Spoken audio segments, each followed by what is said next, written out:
Alrighty, what's up, everybody? What is up? What's up? I'm already seeing the cut. Listen, your boy was a little late today, but that's because my guests are nowhere to be found across the world of the internet. I don't know what's going on, but hey, we're vibing for now. The show must go on, as they say. So, welcome to the stream. Welcome. We're going to be talking about a variety of horror topics tonight. Welcome, Anakin. Welcome, Kane. Welcome, Justin. Victor is here. I don't know if I said Florin yet. What's up, Florin? What's up, Lainey? This is your first live, Lainey Lynn Smith. Thanks for hanging out. I'm looking at my other camera. This is crazy. I know I was late. I know, but like I said, waiting on some guests who are nowhere to be found, but it's all good. Yes, Terrifier 2. I would love to talk some Terrifier 2 tonight. I haven't gotten to talk about that in so long because there's been no news. There's been nothing to talk about. So, would love to talk some Terrifier 2 with y'all. That would be fantastic. All right, well, I am live now. Tyler just texted, so Fate decided to just message me and he said, he's gonna be here in an hour. So we're gonna just vibe. We're gonna vibe for now. We're gonna talk. Jasa is here. I hope I'm pronouncing that correctly. Brandon is here. What's up? I see a lot of first timers on the live stream. I appreciate that. Jen Warner, what's going on? Howdy, hey. John Fletcher, what's up?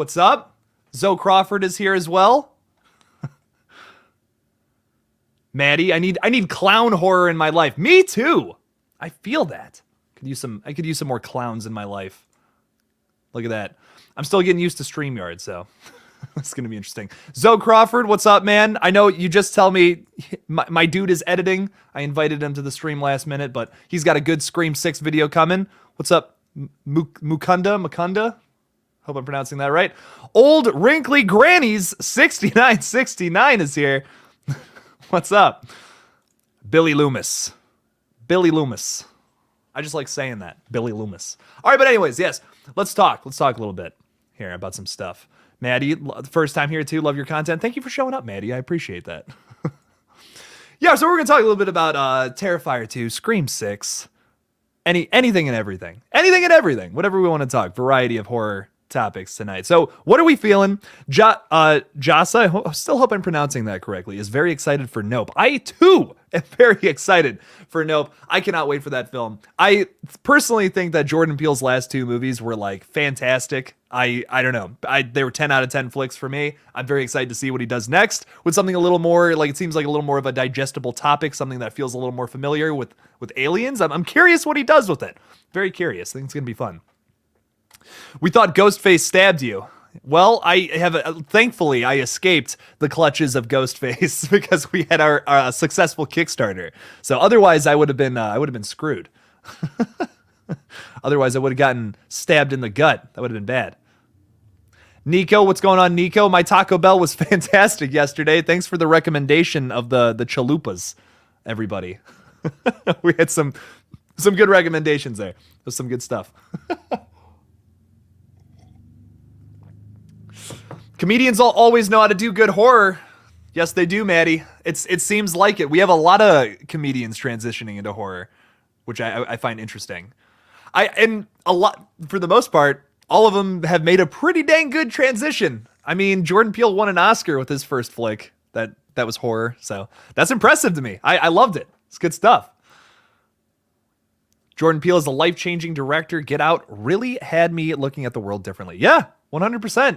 It's I love the social commentary there. There's a lot of good stuff in both of his films, in both Get Out and Us, that you can dive into there. Have you seen Everything Everywhere All at Once? No, Easton. I have not seen that yet, but it looks fantastic. I've heard nothing but rave reviews. Very positive things about it. It's it's a multiverse movie, so I feel like I kind of know what I'm getting into, but I'm excited. I'm excited nonetheless. Anything A24 I will check out for sure. I typically I lean more towards their horror stuff, but I'm excited. Regardless, I'm very excited to see this. So I got to get a green screen because unless I do this, it looks weird. So I gotta work on that. There we go. Horror needs to be recognized by the Academy more. Yes. Oh dear God, yes it does. Please, one day we'll get that. We'll have that happen.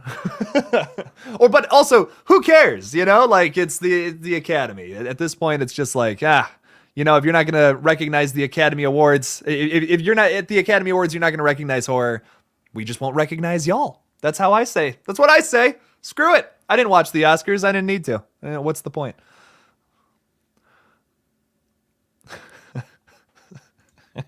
You can die happy now. That's funny. Oh man. Well, you're welcome. I'm glad. I'm so glad. Hello from Belgium. What's up, Andy? How's it going, Andy from Belgium?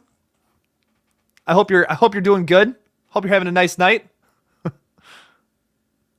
This is a good question. Emil, what's going on? What's up, KJJ? Enjoying the content? Do you think we will get a Nightmare movie anytime soon? And do you think Rob Englund can give us one more with him as Krueger?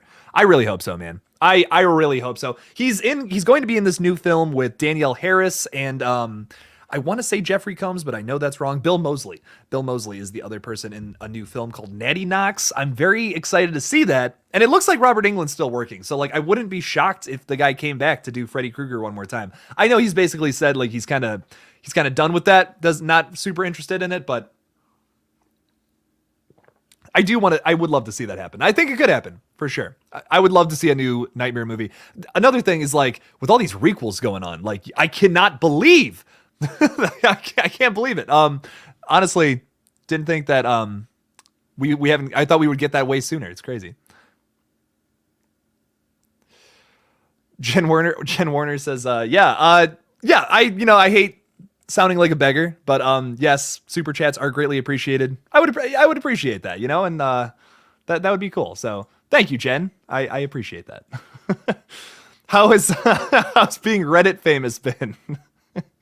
I don't Reddit famous. I don't know if that's a good thing or not. It's what I'm learning from that tweet I saw. So I never go on Reddit. Just something I want to say. And the only negative things I have said about the Scream Reddit is that I don't go on Reddit, so the only things I see on Reddit are the people trash talking me there. That's really all I know about Reddit. So I don't know. It's weird. I don't know. I'm constantly saying how much I love everybody and how much I love this community. It's weird that there's so many people trash talking me and other creators who are also very positive and very nice. So I don't know. It's funny. That cracked me up the other day. I was like, wow, you clearly do not watch any of our content if that's what you think. So no, it was hilarious. I loved it. I too love Jeffrey Combs, Maddie. So Jeffrey Combs is not going to be in this movie with Robert Englund, Danielle Harris, and Bill Moseley. But my God, anything that man is in is fantastic. He is going to be in this movie called Stream that I recently supported over on Indiegogo. I'm very excited for it. It's from basically the same people who are going to be bringing us Terrifier and Terrifier 2. And I don't know, it just sounds awesome. It's about a bunch of killers murdering people in a hotel. And I'm very excited to see how that plays out. David Howard Thornton, who plays Art the Clown in Terrifier 2, will be playing one of the killers as well. That's why I was like, listen, I gotta back this project. So. Oh, Jen, yes, I'm still drinking my coffee. I'm still drinking my coffee. I'm still getting up there. Yes. So I will be going for probably like 2 hours tonight. But yes, super chats always extend the stream. A little thing I probably should have explained a little better. Yeah. So for every $1, we will go past the 2 hour mark. I would like to go all the way tonight. My schedule is completely open tonight. I got all my movie stuff done earlier on. But yeah, heck yeah. That's how you know you made it. There was that whole Fate Decided hate thread. Yeah, that's basically that and this post are the two things I know about Reddit. That's the only time I've gone on Reddit one time and it was to stalk that post for you, Fate. That was the only time I've ever been on Reddit. It's hilarious that everyone's like, oh, they steal stuff from Reddit all the time. And I'm just like, what? Yeah, I don't want to make this stream all about that because once again, no hate towards the people on Reddit. I'm sure a lot of them are fantastic, but unfortunately, the only sides of it I see are all the negative stuff, which is crazy. So, do I like gory films and slashers? Of course I do. Come on. You think I would? Do you think I would wake up every single day, Liam, and and work on this channel if I didn't love a little bit of gore or anything? Kane, what's going on, Kane? Yo, yo, yo, yo. Have you seen Last Night in Soho?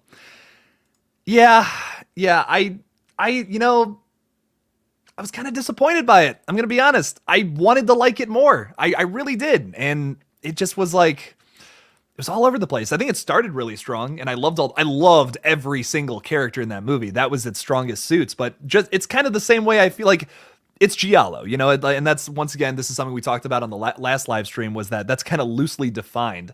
But I think what I really liked about Last Night in Soho was the style. It looked gorgeous, but the plot just really was not there. There was like in the first viewing, I'm like, okay, that's a massive plot hole. That's a massive plot hole. That's a massive. It doesn't kind of fell over on top of itself, which is such a shame. I love Edgar Wright. I don't think he can do no wrong.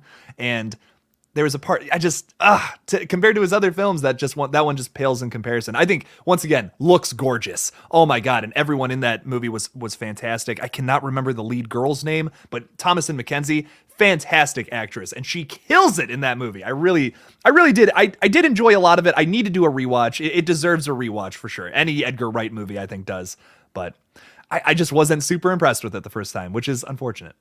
David, what's going on, David Huggins? How's it going? I'm fantastic. I'm having a great time tonight. I hope all of you are as well on this wonderful Saturday night. I'm so glad I get to spend the weekend with y'all, hanging out. Love the content. Thank you, David. Appreciate that so much. Have you seen Torso from 1975? No, but does that imply that there's just a sentient torso flying around killing people? Because if it does, I'm interested. Even if not, I will check it out. Jasa, once again, I hope I'm pronouncing this correctly. I kind of concur. I concur with this. I was really disappointed with Antlers. I had been waiting for 2 years, and I felt like it was had gone deaf. How I feel about it was, I think that there was a lot, like the monster was awesome. I think the creature design was sweet.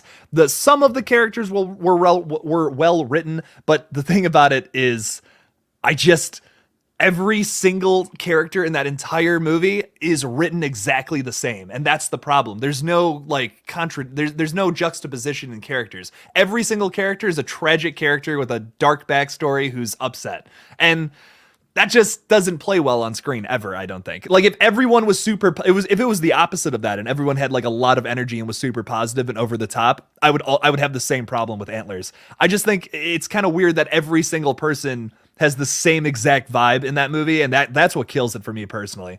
The story was well written. I think there was a lot of good stuff going there, but every character basically had the same background. It was weird. I'm surprised games like Hello Neighbor, Baldi's Basics, and Granny, I don't know what Granny is, haven't ever been talked about for a movie. So to my knowledge, at least one of those games is fairly newer. I know I just did a video on the Five Nights at Freddy's movie that we know a little more about now. That's a really good video, by the way, if you have not checked it out. I talked about everything we know about it, talked about the history of that movie and the crappy history, unfortunately, of how it was going to be made multiple times, but it just didn't for whatever reason. So, Florin says, expectations for Scream 6. You know, as of right now, I'm excited for it. I know I expressed concern before, but I feel like the team behind this latest movie might have been not super 100% honest with us about everything that went into Scream 5. This coffee's fucking me up. And what I mean by that is, they told us initially, for example, that there's multiple endings to the script. Not everyone knew the ending. They wrote different characters to be the killers and all that. But then Jack Quaid comes out and said, I knew I was the killer the entire time. It's just like, kind of hard to believe that. And then the writers also go and say that, how we felt about this new movie was we wanted to put every single, everything into this new movie, that we wanted to put into a Scream film. We felt like this was our one shot. And the fact that they were already getting ready to film in Montreal 2 days prior to the release of this latest film on January 12th, they scheduled that at the booking office or whatever in Montreal, Canada, makes me think they had plans already to go into a Scream 6. So I feel like they were a little more prepared than we know. So Ooh, Maddie says binging all of David Cronenberg's movies. Nice. I love the man's early work, and his new film just got rave reviews, which I would do a video on, but I'm concerned maybe not too many people would be interested in that, which is a shame. I love David Cronenberg, anything he makes. Unfortunately, the last time I talked about David Cronenberg and his son, anytime I made a big video on Possessor when that came out back in 2020, and it bombed. Like, it maybe has 100 views. So I was just like, well, it doesn't seem like my people are interested in that. But I love David Cronenberg, one of my favorite directors, and Brandon Cronenberg also killed it with Possessor. I have not seen his other film. I think it's called like Antiviral or Antivirus, something like that. I can't remember. But I've not seen that one, but Possessor really impressed me. I really enjoyed that film. So I'm pumped for his new film. It's apparently a remake of his, like, one of his first short films that he made. So that's like, what a way to like end your career, like going full circle like that. I'm so pumped. I think it's going to be amazing. Have I seen Morbius? Yeah. And I will say, don't waste your time going to the theater to see it. That one was rough. Sony cannot get a live action superhero movie down. It's rough. Have you seen the new Resident Evil film? Yes, I absolutely loved it. Like, and listen, I know it was rough. It's if you watch that movie from the standpoint of just watching a zombie movie, it's rough. But I think compared to the Paul W.S. Anderson flicks, I was really impressed with that movie. I love what Johannes Roberts does with the camera. Like, his camera work was amazing. He does this thing in Strangers Pray at Night. He also directed that movie where it's like this slow zoom on something really creepy or something crazy that's about to happen. And it just makes it so much more tense. The way he uses the camera is very impressive throughout that entire flick. Even though the scripts might not all be there, I really appreciated what he did with the Resident Evil story and told a story that was actually something from the games, opposed to what Paul W.S. Anderson did and basically just took the title of Resident Evil and slapped it on his own thing, because those movies have almost nothing to do with the games. So I really appreciate it. That was a step in the right direction with this latest one. Not the best movie ever. Like, it admittedly has a lot of problems, but I think with what they did with it, I really appreciated that. Expectations for Orphan First Kill. This is a great question because, at first, I think my first video I ever made about it,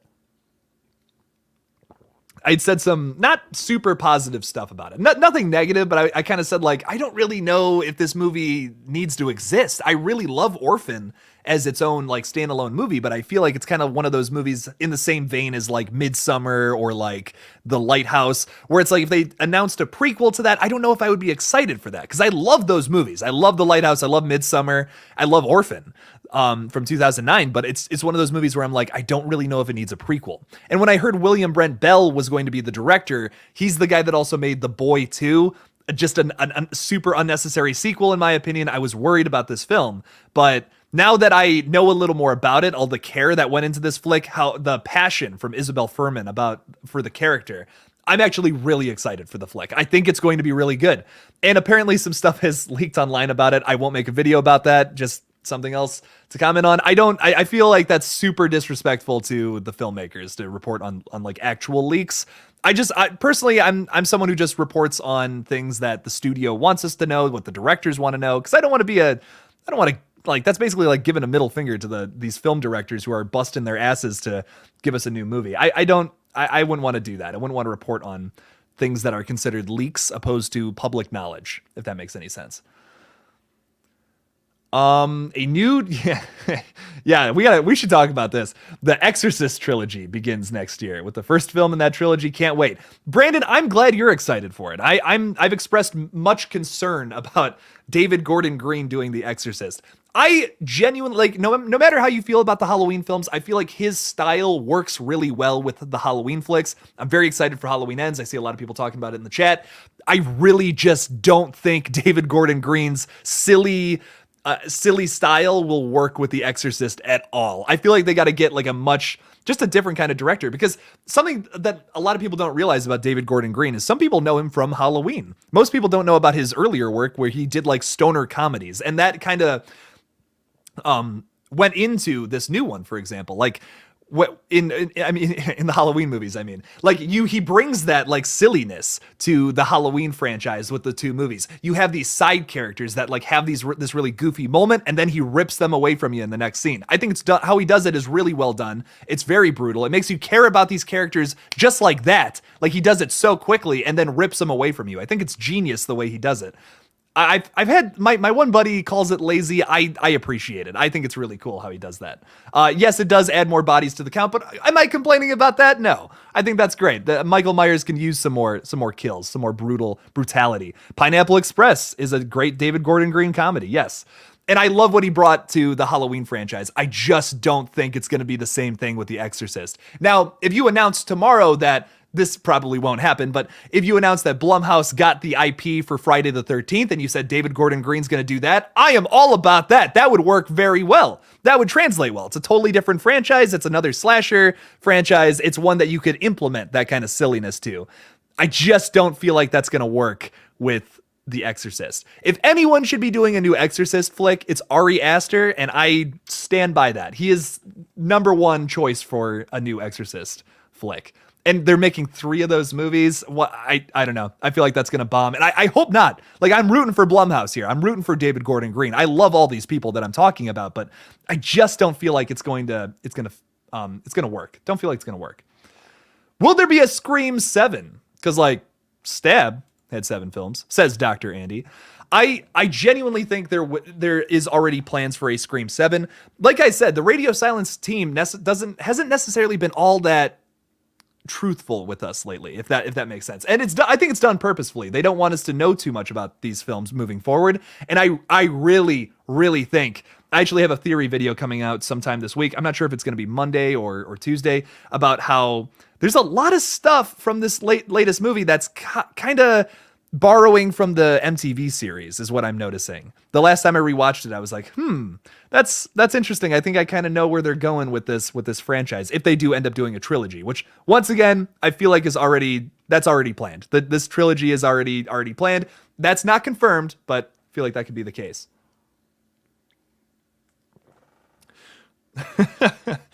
Have you seen Rabid? I've not seen the remake of Rabid, but I hear that's also pretty fun. I love the original flick. My one thing about it is I wish they would have leaned into the zombie aspect of it a little more. I would have loved to see David Cronenberg do like an actual zombie flick, because it's more about like the girl and she's like, she's killing people and turning them into zombies. It's much more about that than anything. But I really enjoy Rabid. Rabid's a really fun flick. A movie of his that's like more of a zombie flick, I guess, like arguably it's more of a Parasite kind of movie, is that, what's that movie called? Is not Slither. Is it Slither? No, it's not Slither. I got to look this up because it's killing me. It's his first like full length movie. David Cronenberg just, oh God, I love all of his early work. Because like I like his other movies, like in the late 90s, early thousands, he started doing like a little more of drama. And those are good movies too, but Shivers is the name of it. Yeah, Shivers is a fantastic flick. Absolutely love that one. Could not recommend it more. It's raw David Cronenberg. It's a really fun movie. Any more theories on Nope? There hasn't really been much to talk about lately with Nope. There hasn't been any more teasers, any more Shivers. Thank you, Jose. I appreciate that. Yeah, any more theories on Nope? Not really, because there hasn't been much to talk about. There's not much to report on it. You think with the movie coming out in July, we'd get some more news, but I think they're being really secretive with it. I think they give us that trailer, which didn't show a whole lot, and I appreciate that. I'm excited to be shocked for this next movie. Yes, and Nope could translate to not of planet Earth. Ooh. I think it's got to be about aliens at this point. I don't think the twist is going to be that it's not aliens, if that makes sense. So, what's up, Carrie? How's it going? What's up, Carrie? What's up, Gaz? Looking forward to I Am Legend 2. So, is that still happening? Because I remember reading about that. I don't know if that's still happening now, though. I hope so. I would love to see that. I'd love to see what they do with that. I'm shocked it never got a sequel. It was a huge success back in 2007 when that came out. I'm shocked that never happened. Little Squirrel Russell Graham, what's going on? How's it going? How's it going? Have you seen Killjoy? Yes, I showed this off on a live before, but you know what? I'm going to do it again. Give me 1 second.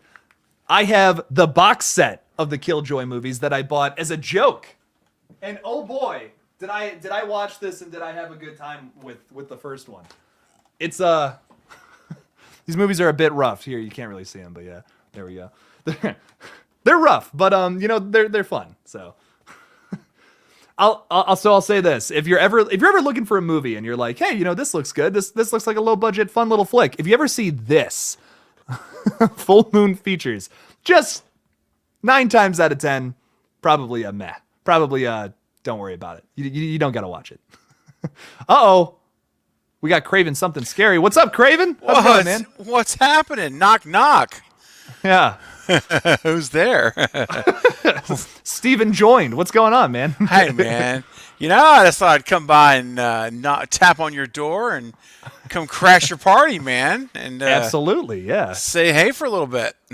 Yeah, we're just vibing. We're talking about some weird stuff. We were talking about David Cronenberg movies earlier, so now I don't even know what we're talking about now. So, welcome to the party. Thank you. Glad to be here, buddy. Oh yeah.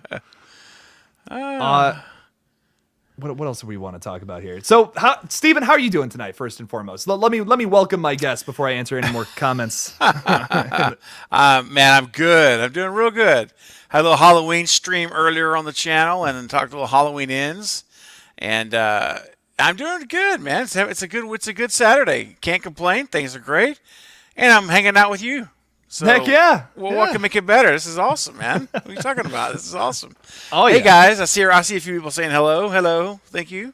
Thank you, little squirrel. I appreciate you enjoying my videos. I'm glad. Thank you. I'm glad that you enjoy them. Oh, yeah. Awesome. That means a lot. Appreciate it. I have not seen you around, little squirrel, but thanks for showing up. Yeah. We were talking about Nope a little earlier, by the way. So are you excited for that, Craven? You got any more new takes on Nope? How you feeling about that movie? Yeah, I'm excited about the movie. I think that after seeing the trailer again, which I thought was done really well, it didn't reveal a ton from what at least from what I can see, it hasn't. We'll find out because we didn't think the Scream 5 trailer revealed much either until we saw the movie, and then we realized how much it actually did reveal. But as of this point, though, I'm excited for it, really. I am. It's one of the ones I'm looking forward to the most this year. Because Jordan Peele has delivered pretty good on his movies. So I've been real happy with the results. So I expect it to be pretty good, pretty intense, man. I think it's gonna hold up with his other films, honestly. I have seen some people express some concern, but I think it's gonna be good. I like that the trailer didn't show us a whole lot. I've seen I've seen some people across the internet being like, well, why didn't they show us more? It just kind of looks like it's gonna be a run-of-the-mill alien flick. There's gonna be some kind of twist. There's gonna be something. He's not gonna put out a run-of-the-mill anything. I mean, no. All of Jordan Peele's movies have a twist. They have a certain point where it turns you on your heels a little bit. And so I suspect that even if there is aliens involved, which I'm leaning towards that too, but there's more, like you say, there's going to be more than just an alien invasion or something like this. And I just don't believe that, man. He's a very smart writer. And so I think it's going to be one of those movies where you're like, oh shoot, oh snap, kind of moments in that movie where it's going to turn everything upside down. So oh yeah. I expect nothing less from the guy at this point. I mean, yeah, he makes they're not like the movies that you can just sit down and put on. They're not like mindless. There's a lot of commentary there. There's a lot of like weird twists that you got to be paying attention to, or you'll miss. So I expect nothing less from him with this. So I'm excited. Me too. Nope will be as great as the other two. I hope so, Carrie. I really hope so. Me too, because I really liked Us. I know that some people like Get Out better than Us. I mean, that's fine. But I personally prefer Us to Get Out. That's my personal preference. I think I feel the same way, honestly. I like both of them are great. I really like both films, but Us, man, that ending is awesome. That twist was sweet. The visual of everything was it was surreal. Something about that was really cool to me. So, and the whole premise of Doppelganger, the whole idea that the whole family has an identical someone else is identical to them, and that whole and that shot when they're standing on the driveway. That's so scary, man. Wow. Oh. Yeah, that's See, freaky. but here's how you know that movie wasn't filmed in Texas, because down here we would just get our buddy Mr. Smith and our buddy Mr. Wesson, and there would be no baseball bats. There would be bullets, and that would be it. But I appreciate it. But it's for a movie. You got to make it. You can't be that quick. You got to make it more entertaining. So it was good though. Yeah, I'm very, very high. I have pretty high expectations. I really do. Oh yeah. It's gonna be fun. It's gonna be fun. I'm glad to see what he does. I'm very excited. Mm-hmm. So Alexis here is going to be rewatching Get Out, Us before Nope, and also The Witch in the Lighthouse before The Northman. Ooh. I have not commented on The Northman at all on this page, really. I remember seeing the trailer. I don't know if you're familiar with Robert Eggers' movies, but he has a new movie coming out called The Northman, and it's not a horror film, which is odd because he has a kind of a history of like mixing period pieces with horror, and it's been this really great mixture. And this film's just pure period piece, which I'm excited for it. It's a Viking revenge movie, and it's gotten some really good reviews. I'm sure it's going to be fun, but it's lost that horror edge, which is something I appreciated about his work. So I'm excited to see it though, regardless. A Viking revenge movie. I never thought I'd hear anybody say that. A Viking revenge movie. Well, it's weird. Like the trailer's like basically you kind of get the gist of what it's about. It's basically like this kid's like parents get murdered by like a different Viking village or something. Oh, he's forced out of there, and then he comes back to take it back like when he's an adult or whatever. And the main character is played by Alexander Skarsgård. Willem Dafoe's in it. Anya Taylor-Joy. I'm excited. The cast looks great. I'm excited for it. I think it's gonna be good. Yeah. What do you think about this, Steven? Since Dead Meat was in Scream 5, we got to be in Scream 6 and 7. Oh heck yeah, let's go, man! Load it up. I'd be all for it. I mean, I tell you what, I need to have a little cameo in there where I'm preaching the stew train for like 2 seconds, a little clip, and of course then we get the big reveal at Stu Mocker's there. But yeah, man, I'm all over that. Yeah, it'd be fun. What do you say, man? I would, dude. They wouldn't even have to pay me. I would buy the flight. I would be like, listen, I'll be in Montreal tomorrow. That's Let's right. do this. I don't care. I'll put up a Kickstarter. I'll put up a GoFundMe. Whatever I got to do. We're going to find the way to get there. Whatever it costs. We'll figure it out. Right. Yeah. Fate Decided's in the chat, but not in the. Man. You could be talking with us in real time. Really? Seriously, Fate? Bro. Oh, and he's trash talking this. Look, if you're gonna talk the talk, walk the walk, Fate, and get over here. Yeah. Get over on the stream, man. You got it, buddy. Let's get this fight started.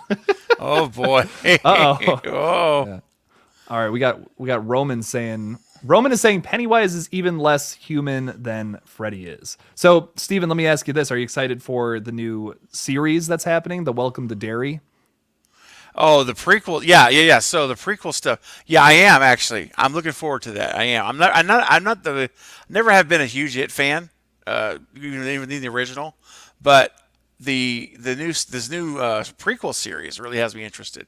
So I like origin stories, man. A lot of time, I really do. As long as they don't mess up to what we already have established, right? But if they're done, that's the risky part of it. We're doing prequels and origin stories. They have to make sure they really are aligned with the current films so that everything stays in bounds. But if they do that, I think it'll be cool. I really do. I like to see how this stuff all began. I think the toughest thing with prequels is like if you don't add anything new to it, you already know where it's going to end, and like the ending is always anticlimactic because of that. I think one of the best like prequel movies honestly ever made, and like fight me on this, Rogue One is so well done because it adds like a whole new layer to how you think about like 4, 5, and 6 because of that. I think if they're gonna do this, they have to add something to the lore to like make it to give it a reason to exist, to give it like some kind of like, oh, now you go back and watch those other movies with whatever that is that they've introduced in mind. So, and here we go, little pushback from Craven. Stu lives. Hey, guess what, baby? FYI, I got hashtags as well. So there you go. There we go. I got hashtags too. Good stuff. Oh, dang. Like I said, I'm still on the fence about getting on the Stew Nation, getting on the Stew train. But okay, Jake. All right, look. If it happens, it happens, man. Well, all right. Look, I'm gonna take you to school a little bit on your channel. All right, but I'll do it gently. So I have a slight bone to pick with you because there was a time when it was probably about a month ago or so, maybe a month and a half. I don't know, somewhere in there.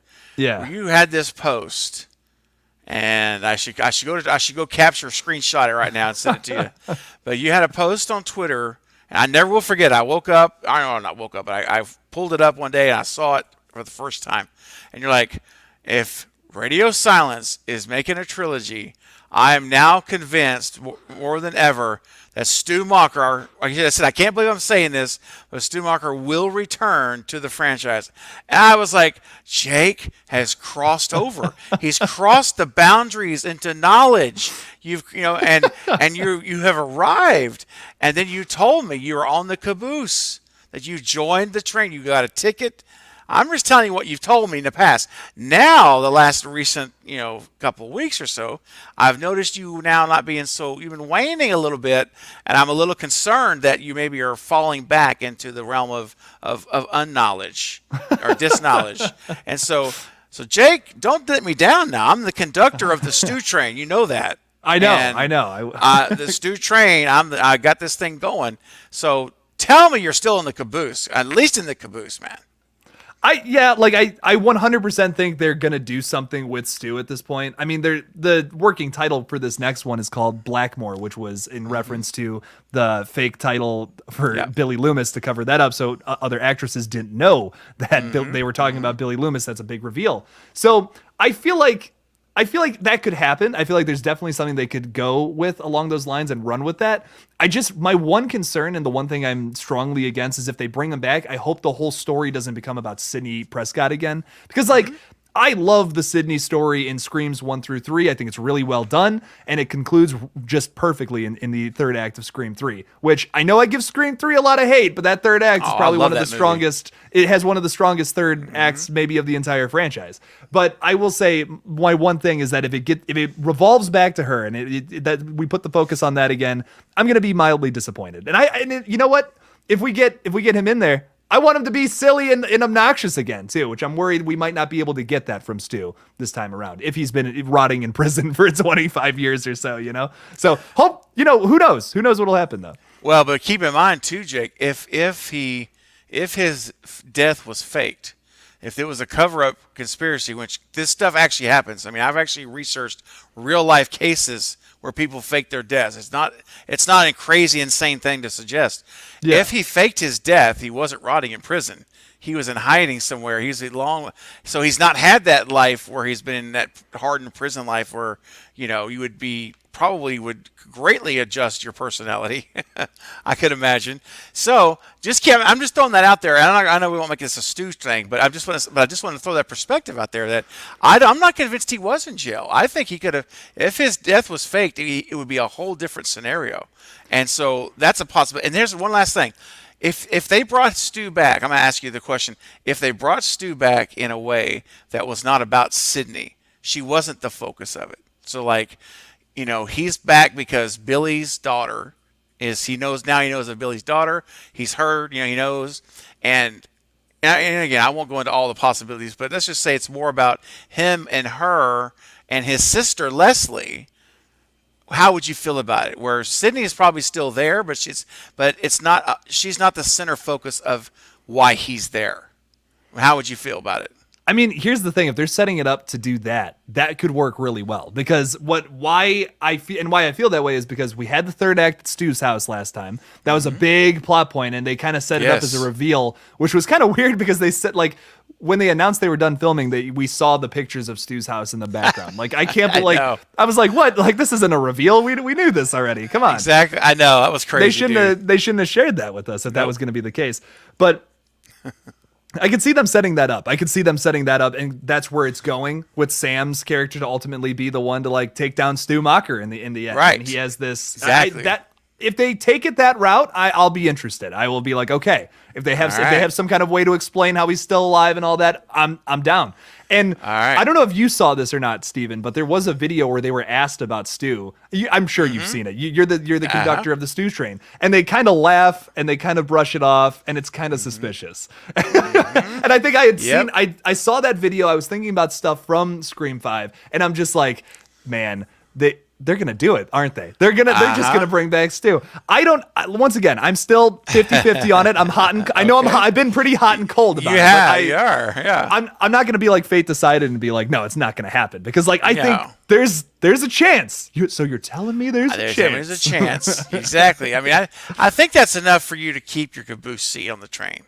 Do you feel a little bit better now when I gave you those ideas to think about, like, maybe it's not just about Sydney and, you know, the whole thing? I mean, yeah, but like I could see them having an easy default to just making it about Sydney again. And like for me, like I know some people would love to see that happen, and some people would love to have the series be all about Sydney again, but it's like you're setting up all these new characters being the focal point. And me personally, I love all 4 of the characters that survived the last movie that were new. So let's have a focus on them. Why would we sideline new characters like that who could have a really good story, opposed to just writing something about Sidney Prescott because we think that might be better? You know what I mean? I would rather see a new story be told. So if they go that route, I'm all about it. I would be so down to see that. And I think that's the way they would have to do it, because the way they've established Scream 5 already with Sam and Tara, they would have, I think they progressively would have to write it about them.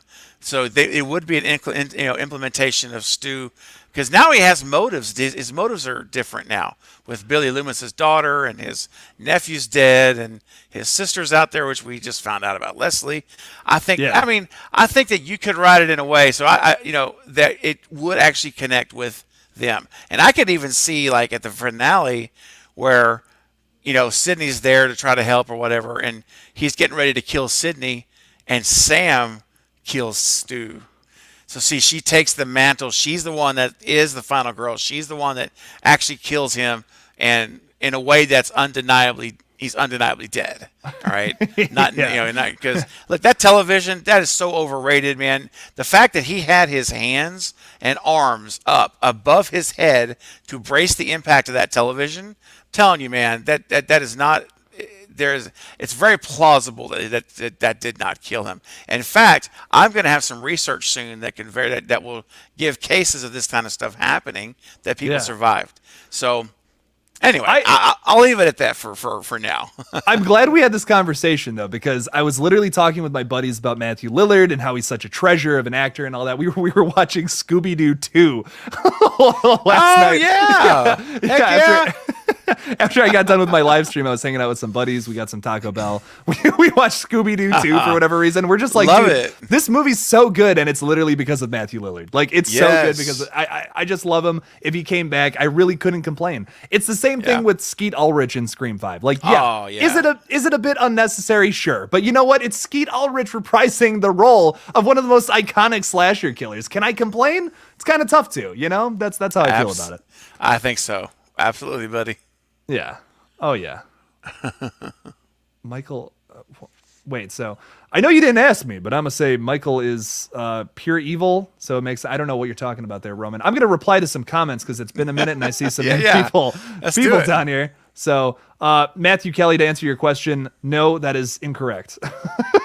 Oh my gosh. I got some crazy comments here. Corbin, what's going on, man? I love you, man. Thank you. I appreciate that. What's up, Flash Skywalker? We got Flash in the chat. Hey, what's up, Flash? I hope you are having a darn good day as well. Psycho 3 routes. I'm going to be honest, it's been a minute since I've seen Psycho 3. Psycho 3? Yeah, it's good, man. Psycho 2 is the one I'm oddly the most familiar with of the sequels. Wait a minute. Hang on, Jake. Is 2 the one that has the diner? I'm just going to leave it at that. Is that the diner movie, or is that 3? You know what I'm talking about? The diners? Yeah. I want to say 2. Yes. Yeah. Because that was one of the first like horror series I watched when I was getting into horror, and I have yet to revisit them in 4 years later. So that one's a bit fuzzy. I'm gonna have to go through all those again. But yeah, Psycho 2, I remember really liking Psycho 2, and then 3 and 4 were kind of meh for me.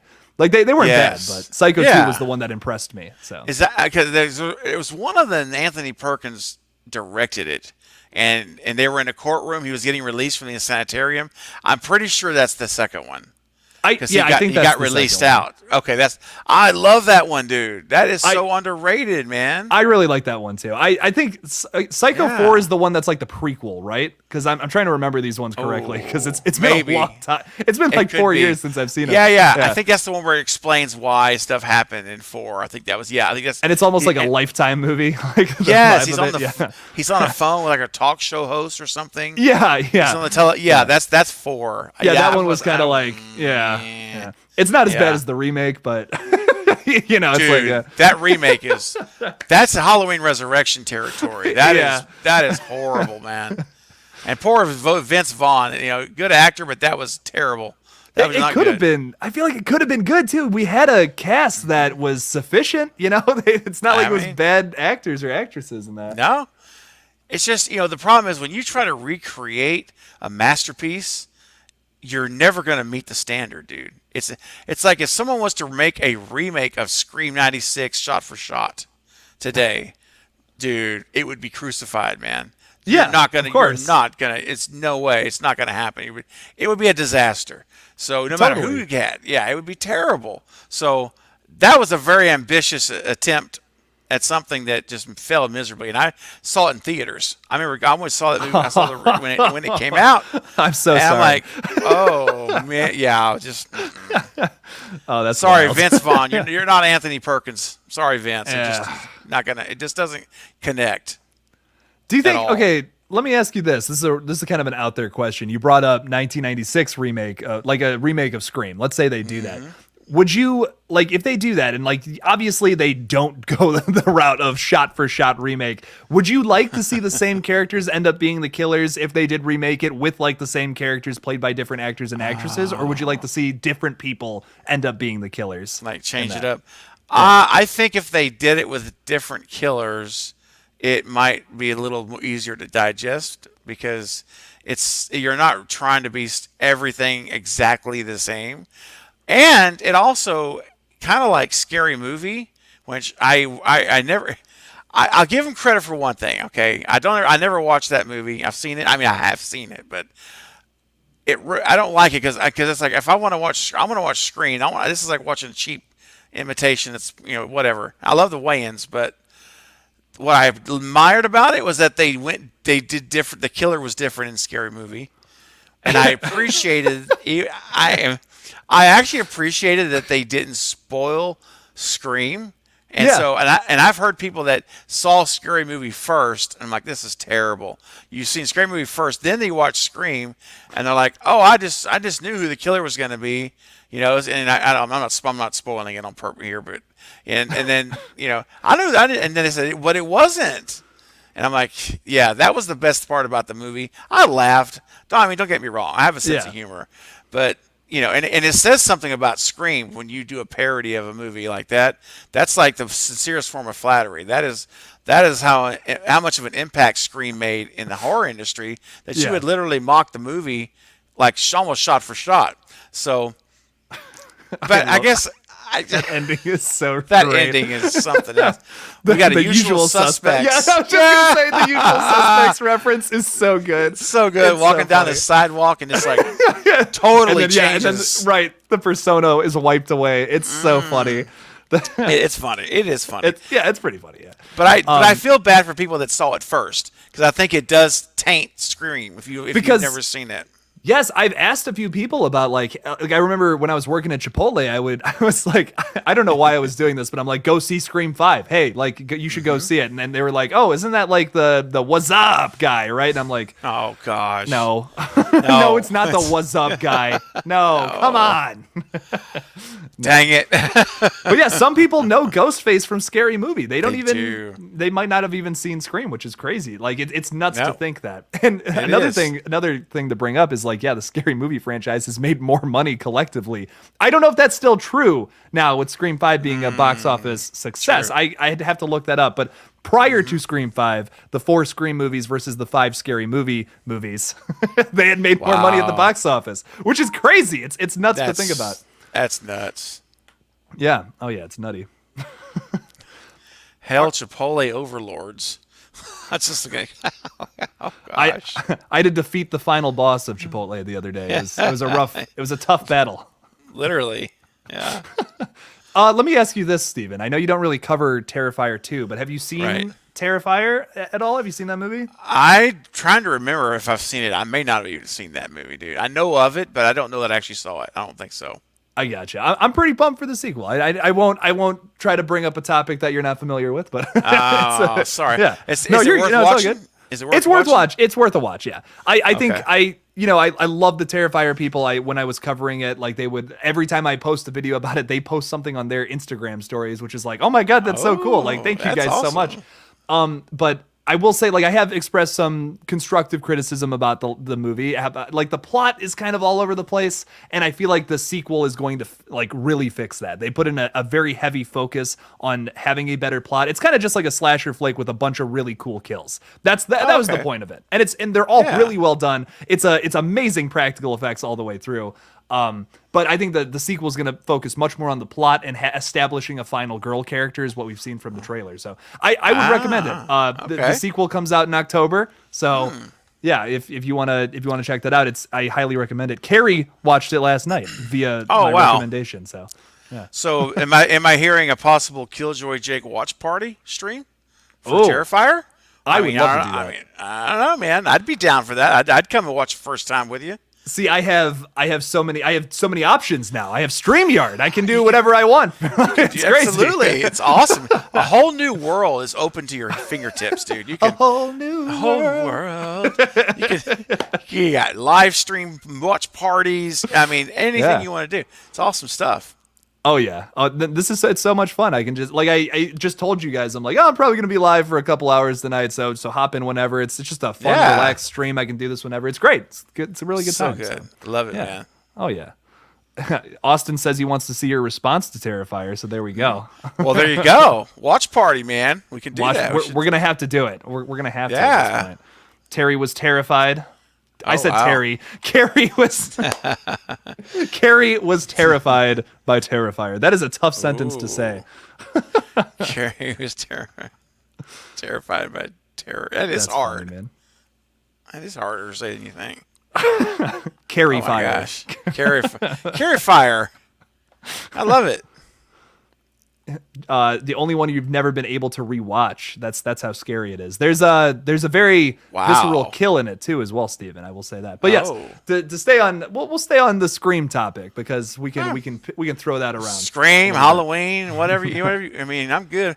I just want to say, Jen, I see your comment there, and I'm so glad to see that your brother's home. That's wonderful. Been keeping you in prayer and thoughts and prayers. So, good news. That's good news. Much love to you, Jen. Yep. Hope everything's going good. Hope Yes. everything's going good. The tongue twister, yes. I'm going to put this on screen, but I don't think I should. A question for you.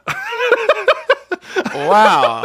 Now, see, now we can enter into the more deeper, epic, life-impacting type of questions that we all wonder. Right. We've all wondered that at one point. We've all wondered it. We've all pondered it, and sometimes it's one of life's mysteries. One mean, of it's life's just- greatest mysteries. One of life's greatest mysteries. I mean, you just never had the answer is never found. I don't want to know the answer to that one. I don't don't want to. either. Honestly, yeah, I don't I'm either. all set when it comes to that. So if you, oh no, well, never mind. I'll leave it alone. You're gonna let it die there. Well, I was just saying, like if it tastes so good, what happens if you burp? It makes it worse. It's got to make it worse. So recycle it though. Do we? Is it Is like- it farts coming out of your mouth at that point? Yes, that's what I'm thinking. Is it coming out of your? That's what it seems to me. That's disgusting. Anyways, Corey, So you thank know you for sending us positive vibes. Listen, man, if I start talking about farts, Oh boy, that's if we're out of material to the point that we're having to talk about farts, we're in bad shape. well, we're about to get some crazy material here because look who Oh, who no. just joined the chat. Ah, crud! I gotta run. Bye, guys. See y'all later. No, I'm just kidding. You guys were embarrassing the collective, so I had to come on. I was. Oh, this is okay. a- Okay. This is a Sure. disaster. I was like, This is a disaster. I was like, my Bro, God. this is quality content of epic proportions. That's what this is. You don't like you're talking about trying farts in your You're mouth, trying bro? to get canceled off of YouTube. What's going on, fellas? How you guys doing? What's What are you up, man? doing, Faye? What What are are you you doing? What are you doing? You're just hanging out in the live chat, not coming in and hanging out with us. God, I'm just kidding. I'm sorry. I got a life work, 5 kids, YouTube, things God. like that. Excuses, You're right. excuses. Everything Excuses, just excuses. Stop when Jake live streams. Excuses. Well, yeah, I am the collective. So. Whoa. Oh boy, Let's man. let's cool our jets a little bit, okay? 'Cause, it's starting to upset me now. Hey, I like Jake. you. Jake. Speaking of Lethal Collective, I mean, there's three of us are here. The 4. This is probably the best time to say to everyone: number one, if you haven't subscribed to the Lethal Collective channel, this is the time to do it. And number 2, for those of you who have, thank you, because why? What happened yesterday? We hit 500 subscribers, baby. Yeah. Let's go. We're Let's halfway go. to 1K. We're halfway there to 1K. And thank you guys. And if you haven't already, jump over there right now. Smash that subscribe button. And you know what? I'll tell you what.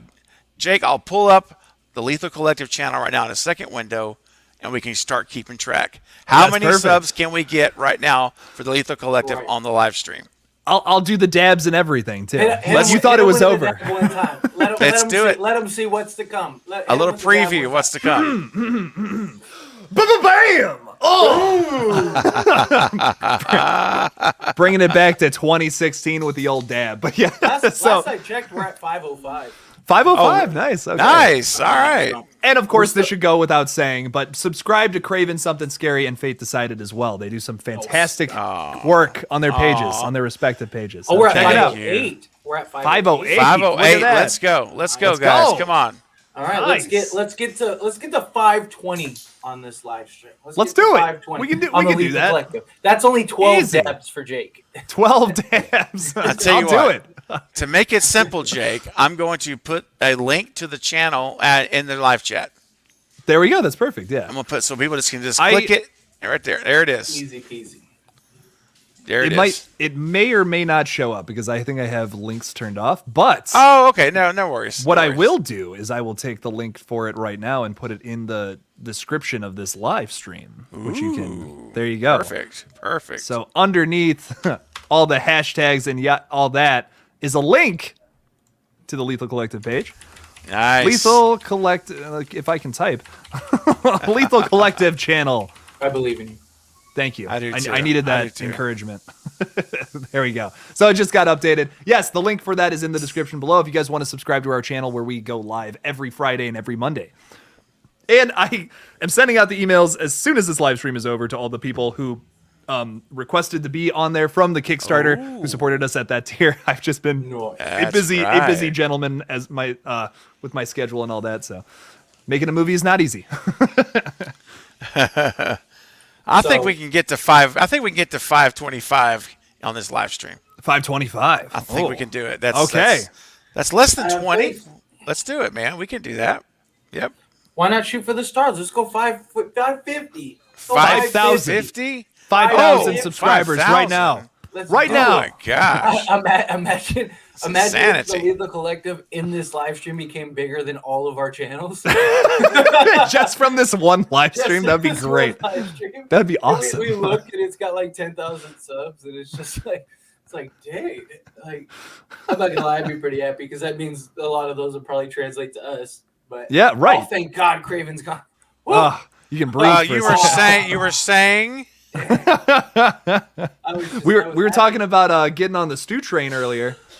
By the Yeah, way, no, I heard that. That was Oh stupid. yeah. That was Oh, no. terrible. That was that's terrible. that's Oh, horrible. That was just come on. You know, I'm about to jump off, so I can't. If I had more time, we would turn this into quite an exciting entertainment because Oh, the, of course. Now the Craven's stew. gotta go. Once- No, once Jake, Mr. I- Jackson shows up. I told Jake before. When Jake, you already knew. I told you I had a certain time today. Yeah, no, you're So, all good, man. It's Yeah. not because I'm. It's not because I'm scared of you, Fate. It's like Gary said earlier. I'm wearing a Dodger shirt because you guys are dodging me. That's what it Oh is. my That's gosh. what it is. Oh. Shout outs to Carrie. Shout out to Carrie. Yeah. Heck yeah. Let's go. Yeah. But Well, Steven, thank you so much for joining the live stream tonight. I really appreciate it. We had a really great conversation. It was awesome. We did. It was fun, man. And I'll. I don't care what fate says. Thank you. I will appreciate that. No, it was fun. It was great to pop in. You got to do more of these, Jake. This is the way to do it. This is great, man. And I think it's a lot of fun. So appreciate the opportunity, man. Yeah, of course, dude. Thanks for stopping All by. right. baby, You bet. I love Fate, you. love you too, buddy. I love you too, my friend. I'll see you guys on Monday. See you later, Much buddy. love. All right. See you Monday. Bye, guys. Peace. Don't So worry, Carrie, Fate. I got you. So, Craven, so now we can thank start you talking for about spending- getting off the Stu train. We can Yeah, get so rid of Stu's dead, Craven. I know you're probably still listening. Stu is DED, dead. All right, moving on. All right, What else you buddy. got for me? Halloween Kills is the greatest movie of all time, says this latest comment. No, I'm just totally kidding. I was gonna say, wow, you just We just really hit all wrong. the You're we not hit even- all you're the not checkpoints. You're not even a little wrong. You're just terribly wrong. Oh man. So What kind yeah, of theories you got? you want to talk a little Scream 6 because Sure, let's do it. seems like Roman here is excited to see Mustard Man in Scream 6. I don't know what that means, but Is that the guy from? Is that the guy from? Sin City, right? The yellow guy. Isn't his name like Mustard Man or something like that? I got to rewatch Sin City if there's a mustard themed character. It's the yellow guy that like is like I can't say what he is on this stream because it's a no word, but yeah. It's a no. Have you ever seen Sin City? Dude, it's been a long time. Like I saw the sequel recently, but I don't remember the original Sequel that isn't well, as honestly. good as- I mean, No. the first Sin City was fantastic. Yeah. Yeah. I mean, and that cast, right? Isn't that his name, Mustard Man? Or isn't that his nickname? it was making me think of Colonel Mustard from Clue. Colonel it- Mustard from Clue. That's a good one. No. It just has like their names. Like, I think it was Clive Owen's character. But it just says like their names, Dwight. But I thought his nickname was Mustard Man. I could be wrong. I haven't seen that movie in a long time either. So apparently I'm playing him as well. How do you feel about that in Scream 6? I can see it. I can see You it. think I could fill those shoes? Yeah, I just put a bunch of yellow paint all over me. Yeah. It's great. It's Get gonna be a some great sensible character. shoes and you're good to go. All right, so here's something to go off of here. So like they mentioned, Stu's sister, and we saw his nephew for a couple moments in Scream 5 getting knifed in the neck. So is Stu's sister going to be a killer in the 6th one? Do you think this is a possibility now that we kind of have these rumors about like the college setting being a possibility for Scream 6? Do you think we're also going to like kind of copy the killer from Scream 2? Do you think we'll do something along those lines?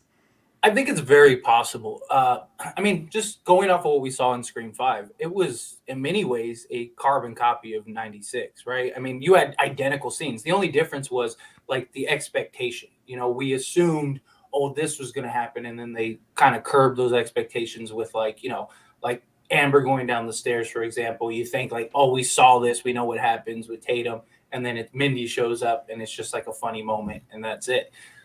So I do think that is a very likely possibility, but I would, if I'm being honest, I would like them to go a little more creative. It is something I have talked about on my channel a couple times, although I do have to admit that I think Leslie Mocker being the Mrs. Loomis style character fits a lot more than Mrs. Loomis, if that makes sense. Because, I mean, you got to think her son was killed by Ghostface. You also had Stu, who was killed by Ghostface. Like, Yeah. she has the motive to go after Sam because she's a Loomis. Like, the Loomis family has just completely ruined and destroyed my life. Like, why? Like, you need to die. Like, that kind of thing. And it's just, and good old-fashioned revenge also is important because it's easy to connect for an audience. Like, that's why I've always said Scream 2's like motive. Like, Mickey's was just insane, but that's just because was his character. But Yeah. Mrs. Loomis, and a reason a lot of people connect with it, because Mrs. Loomis's motive for revenge was absolutely terrible. It made no sense. So much so, Sydney pointed that out.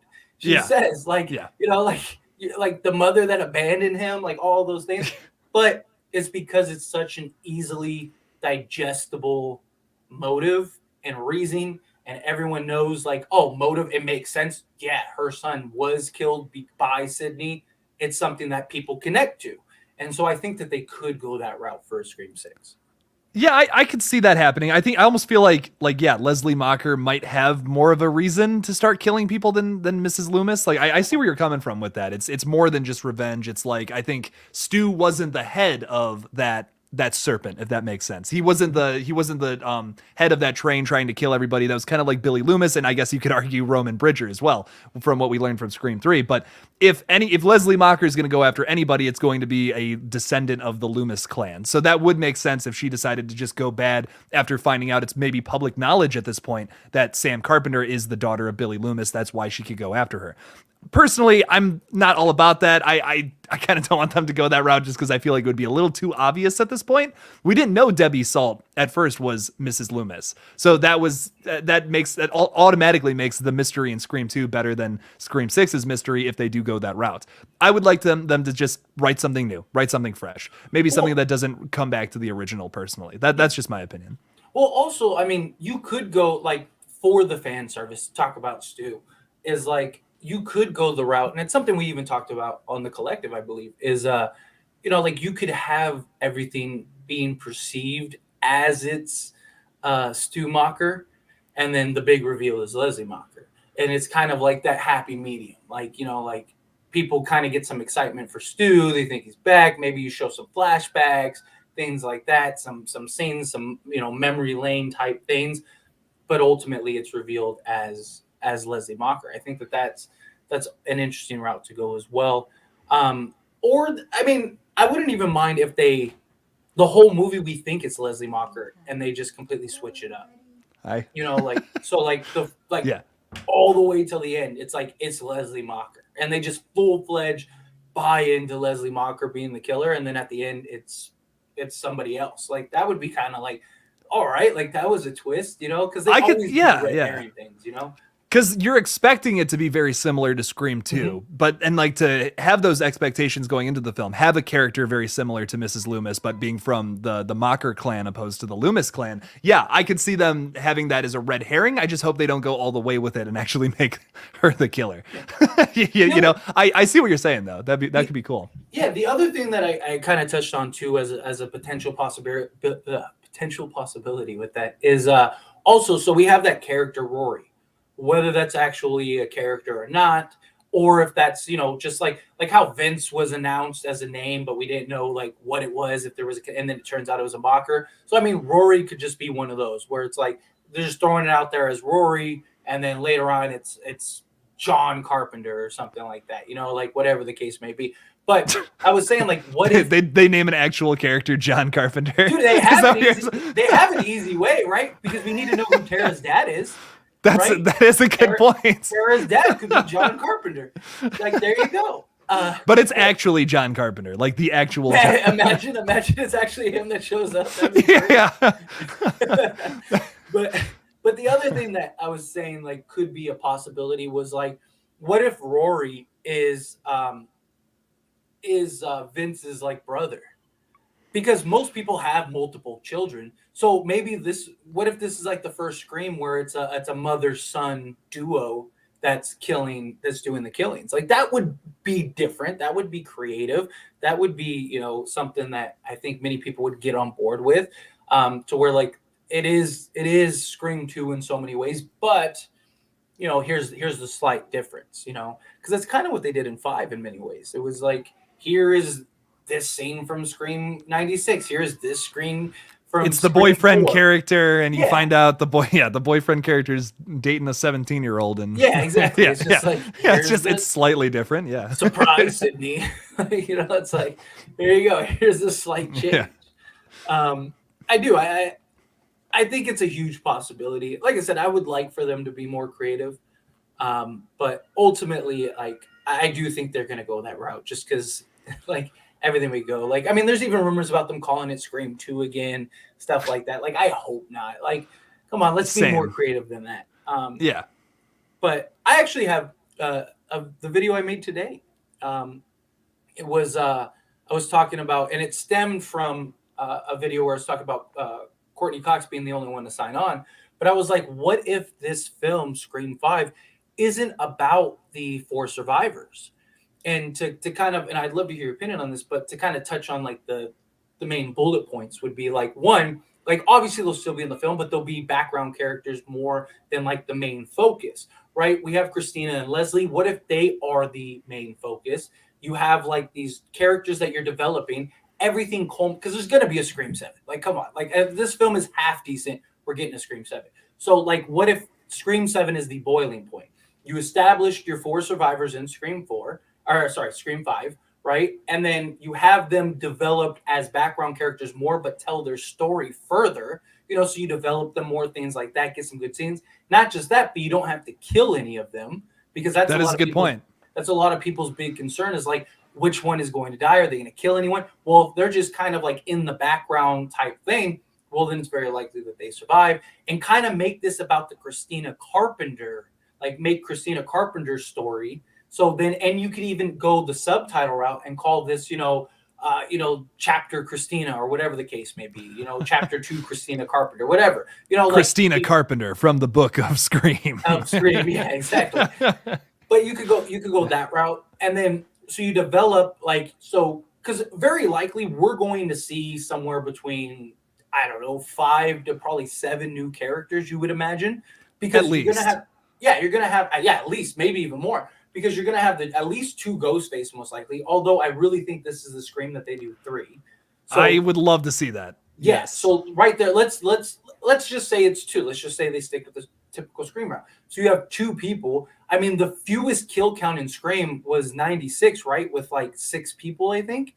So let's say that they even just matched that on top of the 2 Ghostface. You have another 6 people. So there's 8 right there, and then you would imagine maybe they have another survivor. Like if Samara Weaving comes on, like, are they really going to kill her? Like she's a fan favorite. Many people want to see her come on. She's worked very well with Radio Silence. I'm not saying she won't die eventually, but like if people love her character, maybe she's somebody a Cotton-esque character where, he's kind of the focus in many ways. He's more of the story in Scream 2. Randy dies. He's sort of the replacement, and then goes into Scream 3. I just think that I don't think they'll go that route, but I do think it would be an interesting route. It would be hella creative, something that's never happened before. It would be just very different, because in many ways, Scream has always been the same movie. You have your Sydney character, story evolves around her, whatever the case may be. This would be just that much different to where I think it would be creative. I would love to see, I think seeing a different type of story here. Like my one thing is, if they don't bring the characters back for Scream 6, you'd have to do all of that exposition once again with this new film of introducing new characters, when we already have things set up with our previous characters in the last one that survived. It's like, why didn't they're not going to do anything with that? I would be a little weirded out if they said like, oh yeah, Melissa Barrera, Jenna Ortega, they're not coming back. We're starting off with new characters. I would be a little I would have them out. as not that they're not in the movie at all.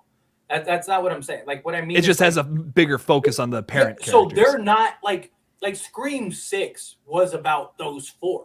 They were the most developed characters. They were, the whole story was centered around Sam, things like that. What if instead of continuing that story and making Sam continue being the final girl as Sydney Prescott, and just redoing Sydney 2.0 over and over and over again, what if they moved them to the background? Obviously, background characters still get development. You're still going to have story. You're still going to have dialogue, because then you can just focus on their development rather than their involvement in the story. So it's actually, in my opinion, I think would be easier to build them up further, and tell more of their story as a whole. I'm not saying that I don't want them in the movie at all, because that would be silly, but just them not being the main focus. Kind of like Dewey, Gale, and Sydney weren't the main focus, but they were excellent, well-developed background characters. You got story with them. You got depth with them. Yeah, I understand what you're saying. Yeah, that's what I mean. Like, they are the new sort of OG3 that are getting developed in the background. Because it almost seems like with that plot description that we got, that may or may not be true. It almost seems like this is going to be a Gale Weathers centered story, and there's a part of me that would love to see that. Honestly, I'm not really against that because she is a legacy character, but like you said, she was more in the background than Sydney was throughout all 5 of those films. So to have her be the forefront of Scream 6 would be really interesting to see one kind of take place from her perspective. Ghostface is specifically going after her for some reason. Why is that?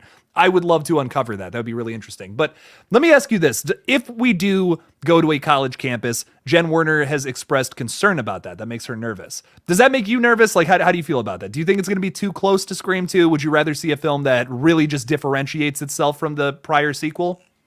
I mean, absolutely. Like, I've expressed that on several occasions that I'd like them. I mean, they're in Montreal. They have all kinds of scenery, all kinds of just like glorious, like, utilize your surrounding. Like Scream, for the most part, all of the Scream films have been very in a box.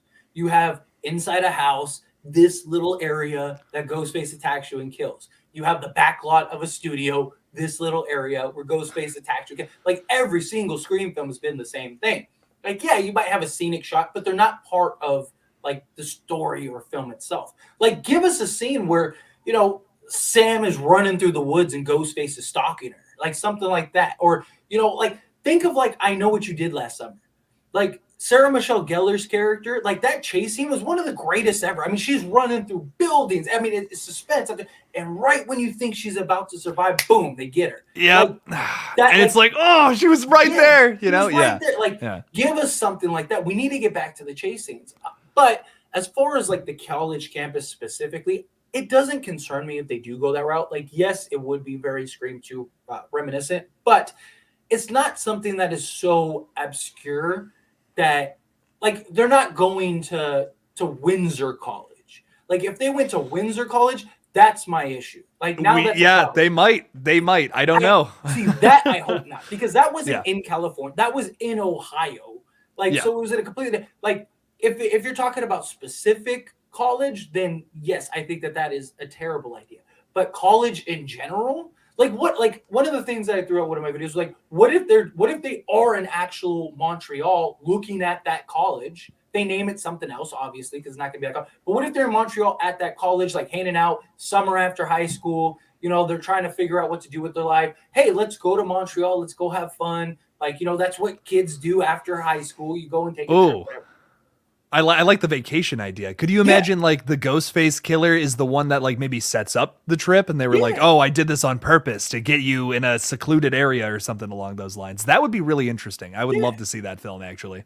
Yeah, I just think that like college isn't so obscure that like it's unbelievable. Like millions of people go to college like regularly, and there's no age limit for college. So like Sam following Tara to college isn't something that's like, okay, it doesn't make any sense. Like, like it's something that is like, okay, like she's, by the time we get Scream 6, she'll be probably 25, 26, whatever the case may be. Like, you can still go to college at that age. So that's not my issue. I would just like it to be not just in a box in college. Like, because even Scream 2, like everything was like in like this circumference of this college. And it's like, how small is this college? Like, like we've seen the same 5 shots. Oh, like I would like them to expand. Like even if they do like the in the box college, like let's venture out. Like let's have a kill in a bar or something. Yeah, like that. You know what I mean? Like do something. Yeah, we want to see something different. I think that's what this all comes down to. We want to see something completely different with this new film and not just a Scream 2 remake. Because the things I loved about Scream 5, when I'm realizing the biggest shocks, the biggest surprises was all the times they deviated from the typical formula, from the original. There was a lot of that in the film, but then there's the third act scene in the kitchen, which is kind of just like, okay, this feels just like Billy and Stu going at Sydney. It feels exactly the same, but just you're not going to do that better. That's a horror classic. Scream 5 is the 5th installment in the slasher franchise. It's a good movie. I love it. It's a great film, and it does a lot of really interesting and new things with the franchise. But moving forward with Scream 6, I want them to just deviate even further.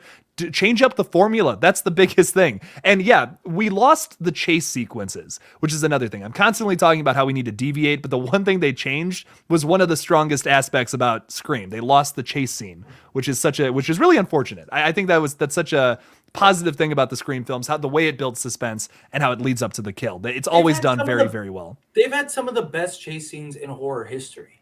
Yeah, I mean, truly. seriously. I mean, even Gil in Scream 2, like that panel scene where she's like, that was just talk about suspense building. When you first watch that, and then they just completely keep adding to it. You know, she gets in, you think she's gonna escape, she gets to the door, and boom, she's in a closet. She's like, shit, there's no lock on the door. Like shit. Like, and then next thing you know, Dewey's over there, and you're just like, and Dewey's just like looking at pizza, like trying to get Gil's attention. Like, you know, it's like they just kept it was epic. And then boom, Dewey gets stabbed, and you see that just intense scene. Like, that is what I want to get back to. Like, let's get back to those. Let's get back to those just incredible chase scenes. I mean, Scream 3 had great chase scenes. I mean, even Tyson, like, that was great. Where he's like, oh shit, like, and he's running, and Ghostface just pulls the rug, and he just boom, man. Right. Like, I mean, it's comical, but it was like, it was. But that's Scream, you know what I mean? Yes. That's it works for that series for sure. Yeah, if we saw that in like a Friday the 13th movie, different story. But that's different franchise. Now, how do you feel about the I Know What You Did Last Summer movies? Because like I have a whack opinion about them, and Carrie, I pretty much agree with you here about I Still Know What You Did Last Summer with Jack Black's wacky ass character. One of my favorite scenes in Scary Movie where he's like, what's with that Jamaican motherfucker? yeah. He's like, I know, I want to slit that motherfucker's throat. Like, what the heck? Like, who is this guy? I don't know. I love Jack Black. Like, seriously, one of my favorite human beings on the planet, but he is awful in that movie, which sucks. It's like, how can Jack Black be bad? I think that was supposed to be the point, though, because Jack Black in many ways has played a lot of like similar characters, like comedic wise, and like I think that was kind of the point. Like, let's make him just this like obnoxious, annoying, just a-hole, and I think that was the point, because it was just so over the top, you know. Even when he gets stabbed in the hand, he's like, oh, like he's just like making jokes and like little whips and stuff, and it's like come on, like, you know, like let's this is a horror movie still. Like, this isn't a spoof. Like, you know, like, so I do get it. But I Know What You Did Last Summer. I enjoyed both of the films. I think they are good, not great. Have you seen the third one? Yes, where he's like a ghost, he's like a zombie. It's straight trash, like a hot dumpster fire of a movie. But yeah. I agree. I mean, like they're fine. I think the first one, like, my problem with it is why are all the characters just are dicks to each other, like all of them. And that's such a problem with me about these movies. A lot of the Scream clones have that aspect to it, where it's like they're all like doing these super nasty quips at each other, and it's like maybe that's how everyone was in the 90s to each other, but it just seems like it gets to a point where it's like unrealistic. The first I Know What You Did Last Summer is like that Final Destination, the first movie in that series, same situation. The only movie that it's borderline too much of that, but Urban Legend, I feel like gets it right. That's my personal favorite, like, Scream clone. Yeah, I was just gonna say something. Yeah, I'm with you. I love Urban Legend. It's a really well done film. Well, and there's like 3 of those movies. I've never seen the sequels. I've only seen the first one. Urban Legend, I think Urban Legend 2, one of them's terrible, one of them's good. I think Urban Legend 2 is the one that's good. Okay. And then I think the third one is just awful. Nice. Well, and there's another movie, I'm trying to remember the name of it, but there's another movie that is like, it's a sequel, but it's not a sequel. Like, I remember even them marketing it as like it is, like, but it's more of like a anthology movie. Like, it's like multiple like things, like, if I'm not mistaken. But overall, like, I do agree that Urban Legends was the best of that style film. Another one that like was inspiration, Kevin Williamson, all of that stuff, that they wanted that kind of film, was The Faculty. I love The Faculty. I think The Faculty is super slept on. I think that is one of the movies that nobody ever mentions, nobody ever talks about, and it is fantastic. Like, I love that movie. And that's another movie. I mean, it's not a slasher, but it's still It was inspired by Kevin Williamson's He Scream. wrote it, and he wrote Yeah, it. Kevin Williamson he wrote it. wrote it Yeah. because the studio was like, "Can you do that again for us?" Yeah. And do Yeah. a Breakfast Club style movie. And he was like, "Yeah, I've always wanted to do an alien movie. Here's that." And it Boom, was like, there you go. It was like the Breakfast Club of horror was really what it was in so many ways. You had all the characters in the Breakfast Club. You had the jock that didn't want to be a jock. You had the goth girl that was just like secretly like wanted to be pretty. You had like it was literally Breakfast Club with aliens. That's what that whole movie was. Kevin Williamson is the only one I feel like of the writers like in that era that could do the characters the right way. That's how it like the Faculty, Scream, the characters. Yeah, some of them are dicks and jerks to each other. Like Gale Weathers is a jerk in that first movie, but some of the other characters are very lovable and very nice. And yes, they have these quips towards each other, but it's never like it's never too much to the point where in like I Know What You Did Last Summer, they're just being like dicks to each other. It's hard to root for the characters at a certain point. But in both The Faculty and Scream, Kevin Williamson writes the characters with just the right amount of everything. They're seasoned perfectly. It's how I feel about it. Well, I don't know. Also, I Know What You Did Last Summer was written before Scream. I believe he changed some stuff, but I believe Because, that man, was the first. So I think that was part of it though too. It's based on a book, right? Like the I Know What You Did Last Summer, but like for me, how it the feels book has was like nothing to do with the movie though. Like, oh, well, there you go. And the movie are almost like they're two like completely different things. Like it's inspired by the book, but it's okay. not. Wait, is this true? Kevin Williamson wrote I Know What You Did Last Summer. I can't confirm or deny that. But Carrie, thank you for the super chat. Because I know it's based off of a book, but you know what? We're gonna look it up. Kevin Williamson wrote "I Know What You Did Last Summer." He wrote it before Really? Scream. Yeah. He wrote What? That was the first, I believe, the first story he ever wrote, which was based off of the Lewis Duncan's book. But they're Wow, very, he did, they're very different. And I do agree. Helen should have been the final girl. But they're not the same. They're not the same story. Like they're so far different. But I Know What You Did Last Summer was written by Kevin Williamson, and that's why they had him do that movie. Yeah, because when Kevin Williamson, people forget, like when Kevin Williamson struck gold with Scream, every studio was calling him. Every studio wanted him. Like it changed his life. Well, then then disregard what I said about what I said with Kevin Williamson can write those characters well. He can. I'm not saying that. Right, but, you're right though, because again, I Know What You Did Last Summer was written before, and what happened? Like as with all writing, what happens? You approve over time, and that's what if I believe that was the first story he ever wrote, and if it was, by the time he got to Scream, he was a much better writer, character development, stuff like that. They made that, and then when he got asked, like, I want you to do that again, he was like, well, I have this other script, I Know What You Did Last Summer, and there were slight changes, I'm sure. I don't know for certain, but I'm sure there was some things that they changed because years removed. But that's why I Know What You Did Last Summer came out so quickly after Scream. I mean, it was like months later it came out because Kevin already had the script written. There you go. Okay. He was just like, here. He was like, oh, I already have this. Here you go.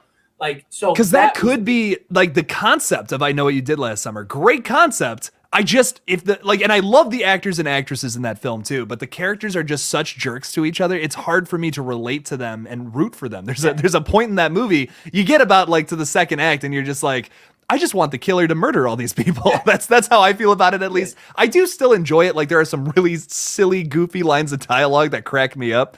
Like what the guy from Big Bang Theory is in it very briefly. And he has like some of the most ridiculous and goofy lines ever that I love. So I can't remember. I did a whole podcast on it a long time ago, but cracks me up. It's hilarious. Old School, thank you for the super chat, man, says there will be a Crow reboot. Have you heard anything about this, Fate? Yes. So Bill Skarsgård, the guy that played it, is going to be the Crow. He's going to play Draven. But I'm not going to lie, I am a little concerned about it. I did talk about this movie on Fate Talks Films on several occasions, because when they first made the announcement and then after when they announced Bill Skarsgård, my problem is that like there are a couple of things. One, I feel like in many ways it's that lightning in a bottle movie. It wasn't majorly successful when it came out. It's grown a cult following over time, but also a lot of that has to do with the unfortunate tragedy of Brandon Lee. I think if it was just a normal movie and those circumstances didn't happen, I don't think anyone would really care about the movie. Because, I mean, it's good. It's not great. It's not very memorable. It's kind of just, it's if it wasn't for Brandon Lee, I really believe, and, you know, again, it's crazy what happened to him. I'm super unfortunate. I mean, but that has a lot to do with the success of the movie. So it's something that needs to be talked about. And so, one, I do think it is a film that maybe will be more successful with modern, you know, just tech effects, things like that. But the thing is too, it's just like, that's Brandon's legacy. Like, that's all he has really, other than being dead and being Bruce Lee's son. Like, The Crow is, I mean, it sounds fucked up, but it's the truth. Like, I get what you're saying. Yeah. No one ever mentions Brandon Lee unless it's one of those three things. The Crow, him dying. I mean, you do have a point. Yeah. Yeah, you know what I mean? Like, and I don't mean that in a negative light. No, but also, like, I kind of agree because, dude, I've seen the movie. I'm just not that big of a fan. Like, I heard all this news and I didn't really make a video about it because I just feel like I'm not super pumped about it. I love Bill Skarsgård. He's awesome. He's amazing. And I'm sure he'll do great in that movie. And, you know, I'll probably see it, but I'm probably not going to do coverage on it just because it's not like, it wasn't my favorite movie ever. I don't see him playing Draven. Like, I pretty much agree. Like, I mean, so when they had the visuals of Jason Momoa, he looked just like him, just bigger. I was like, that is brilliant. And I would love to see that. Like, there's a part of me that's like, that could be cool. Film I would love to see. But here's the thing too, in the same argument, because I made this argument in the video that I talked about, that I said many people felt the exact same way about him playing Tim Curry's Pennywise, and look how well he did. So there is a brief bit of me that's like, okay, maybe he can do the Eric Draven role and own it like he did Pennywise, because nobody thought anyone could top Tim Curry. And I'm not saying he topped Tim Curry, but I'm saying he delivered about as good of a job as you can. It's kind of hard to compare those two performances because they're totally different. So different. They're so different. And I think they're both like 10 out of 10s for totally different reasons. Well, yeah, because the original It series was more focused on the story itself and had more elements to it, had more of Pennywise transformations, things like that, which didn't even come close to the actual book. I mean, the book, the book's insane. Not just that, but I mean, it has some pretty brutal scenes in the book that they haven't even touched on in any of these films. But and then the remakes, they went more with the horror and gore and just terrifying element of Pennywise. So they are two completely different movies in so many ways. So it's kind of hard to say. Like, I think you can say personal preference of which one you prefer, but it's kind of hard to say one's better than the other just straight up, because they're both, Tim Curry's going for one thing, Bill Skarsgård's going for a totally different other thing. I love both of them. I think they're both amazing performances. One of Tim Curry's best, one of Bill Skarsgård's best. But how do you feel about Terrifier 2? Diana asks about that. She didn't want to miss out on the horror talk, the Terrifier Art the Clown talk. Are you excited for Terrifier 2, Fate? Are you pumped for this? I am, but the filmmaker, I can't remember his name off the top of my head. Maybe Damien Leone. Damien Leone. There you go. He has really hyped this movie up, like to a unrealistic expectation, in my opinion. I mean, he was talking smack about Halloween. He was saying that this is going to redefine the horror genre. This is going to be one of the best movies people have done. This guy, he doesn't have a $50 million budget. This guy, I think he got like a $3 million, $5 million budget. I don't even think it was that much. I want to say like $350K. Like it's not. I thought he got more than that total for everything. I thought he got like $3 million total. I want to, like, the Indiegogo, I don't even think passed $1 million to my knowledge, but I could be wrong. I'm actually kind of curious. I could be wrong too, but I swear I thought I read somewhere that, I know the Indiegogo got like a couple 100,000, but I thought he raised funds from other people, like, you know, investors and stuff like that. I thought I read somewhere that he had like 3 million total or something like that, 3 or 5 million total. I could, like I said, I could be wrong. I could be even just thinking of another movie. This is a great question though, and I want to know for my own personal. Yeah. So a total of $250,000 in donations with it had a 50K goal. Yeah. And it made up to $250,000. So you don't see anywhere. That was the Indiegogo though. So okay, yeah, you are right. Whole. He secured funding from private investors before filming, but then launched the Indiegogo campaign to pay for the in-film practical effects. Yes. So which was a total of $250,000. So it's at least $250,000. Yeah, which I swear I read somewhere he had like 3 million total. 3 or 5 million. Okay. Well, see, that changes everything though, dude. I mean, there are some great, like some of the best Blumhouse movies only have like $1 million budget. Yeah. So I really think that this film could be something really special. I kind of agree with you. I think I think the trash talk with Halloween, like comparing it, that's going to lead to a lot of people like wanting to check this thing out though. That's the thing. No, I agree. But the problem is if you don't deliver, you just screwed yourself for the rest of everything. They've been working on this since Terrifier came out. I think this movie has to be good. It has to be great. Like they've taken all the criticism from the last film about kind of how the story's not really all there in the last Terrifier. Yeah. I personally love it though. I mean, it's one of my favorite horror flicks from the past like 10 years or so, just because of the use of practical effects. It looks better than a lot of the movies that have come out today that sometimes rely a little too much on digital. I love that Terrifier is kind of the antithesis of that, tries to do something completely different and does it very, very well. No, the story is not quite there. But I think with Terrifier 2, you were going to have such an improvement upon that. In comparison, it's going to be such a better film and such a really fun and wild time. And it clocks in at about 2 hours, I guess, which I'm really excited to see. No, I am too. But my concern is that like he had a hard time getting a studio to pick it up. That usually doesn't happen if you have a great movie. Like that's what stalled this movie so long. Is that he was trying to find, I mean, he had a whole interview talking about it. I'm still trying to find a studio to pick it up. Like, if you have this just like knock it out of the park movie, especially on like that kind of budget, and a studio really believes like we can make 10 to 50 million on this movie, like there's no way they're not going to pick that up. So that has me very concerned as well. That I really haven't seen a lot of people talk about that whole Can I give you my theory on that? Because I've been talking about it for a while, and the reason I think a lot of studios don't want to pick it up is because I think Damien Leone will not budge on cutting stuff out of this movie. And I respect that, but it's also going to be it's going to be very much harder to find a studio to pick it up because there's apparently, rumor has it, that there's a scene that is even worse than the scene from Terrifier, if you know what I'm saying. Yeah. So I think like this is like a close to like NC-17 rating here. Like it's beyond R rated. That's how nasty some of the scenes in this are going to be. So I understand why it's probably like why, New Line isn't knocking down the Damien Leone's door like, hey, let's pick this up, because it's probably a ridiculously gory, like X-rated kind of film, which I don't think he has any plans of censoring by any means. Like he wants this to be the full vision of how he sees it. And I respect that. I respect that. And I'm very excited to see it.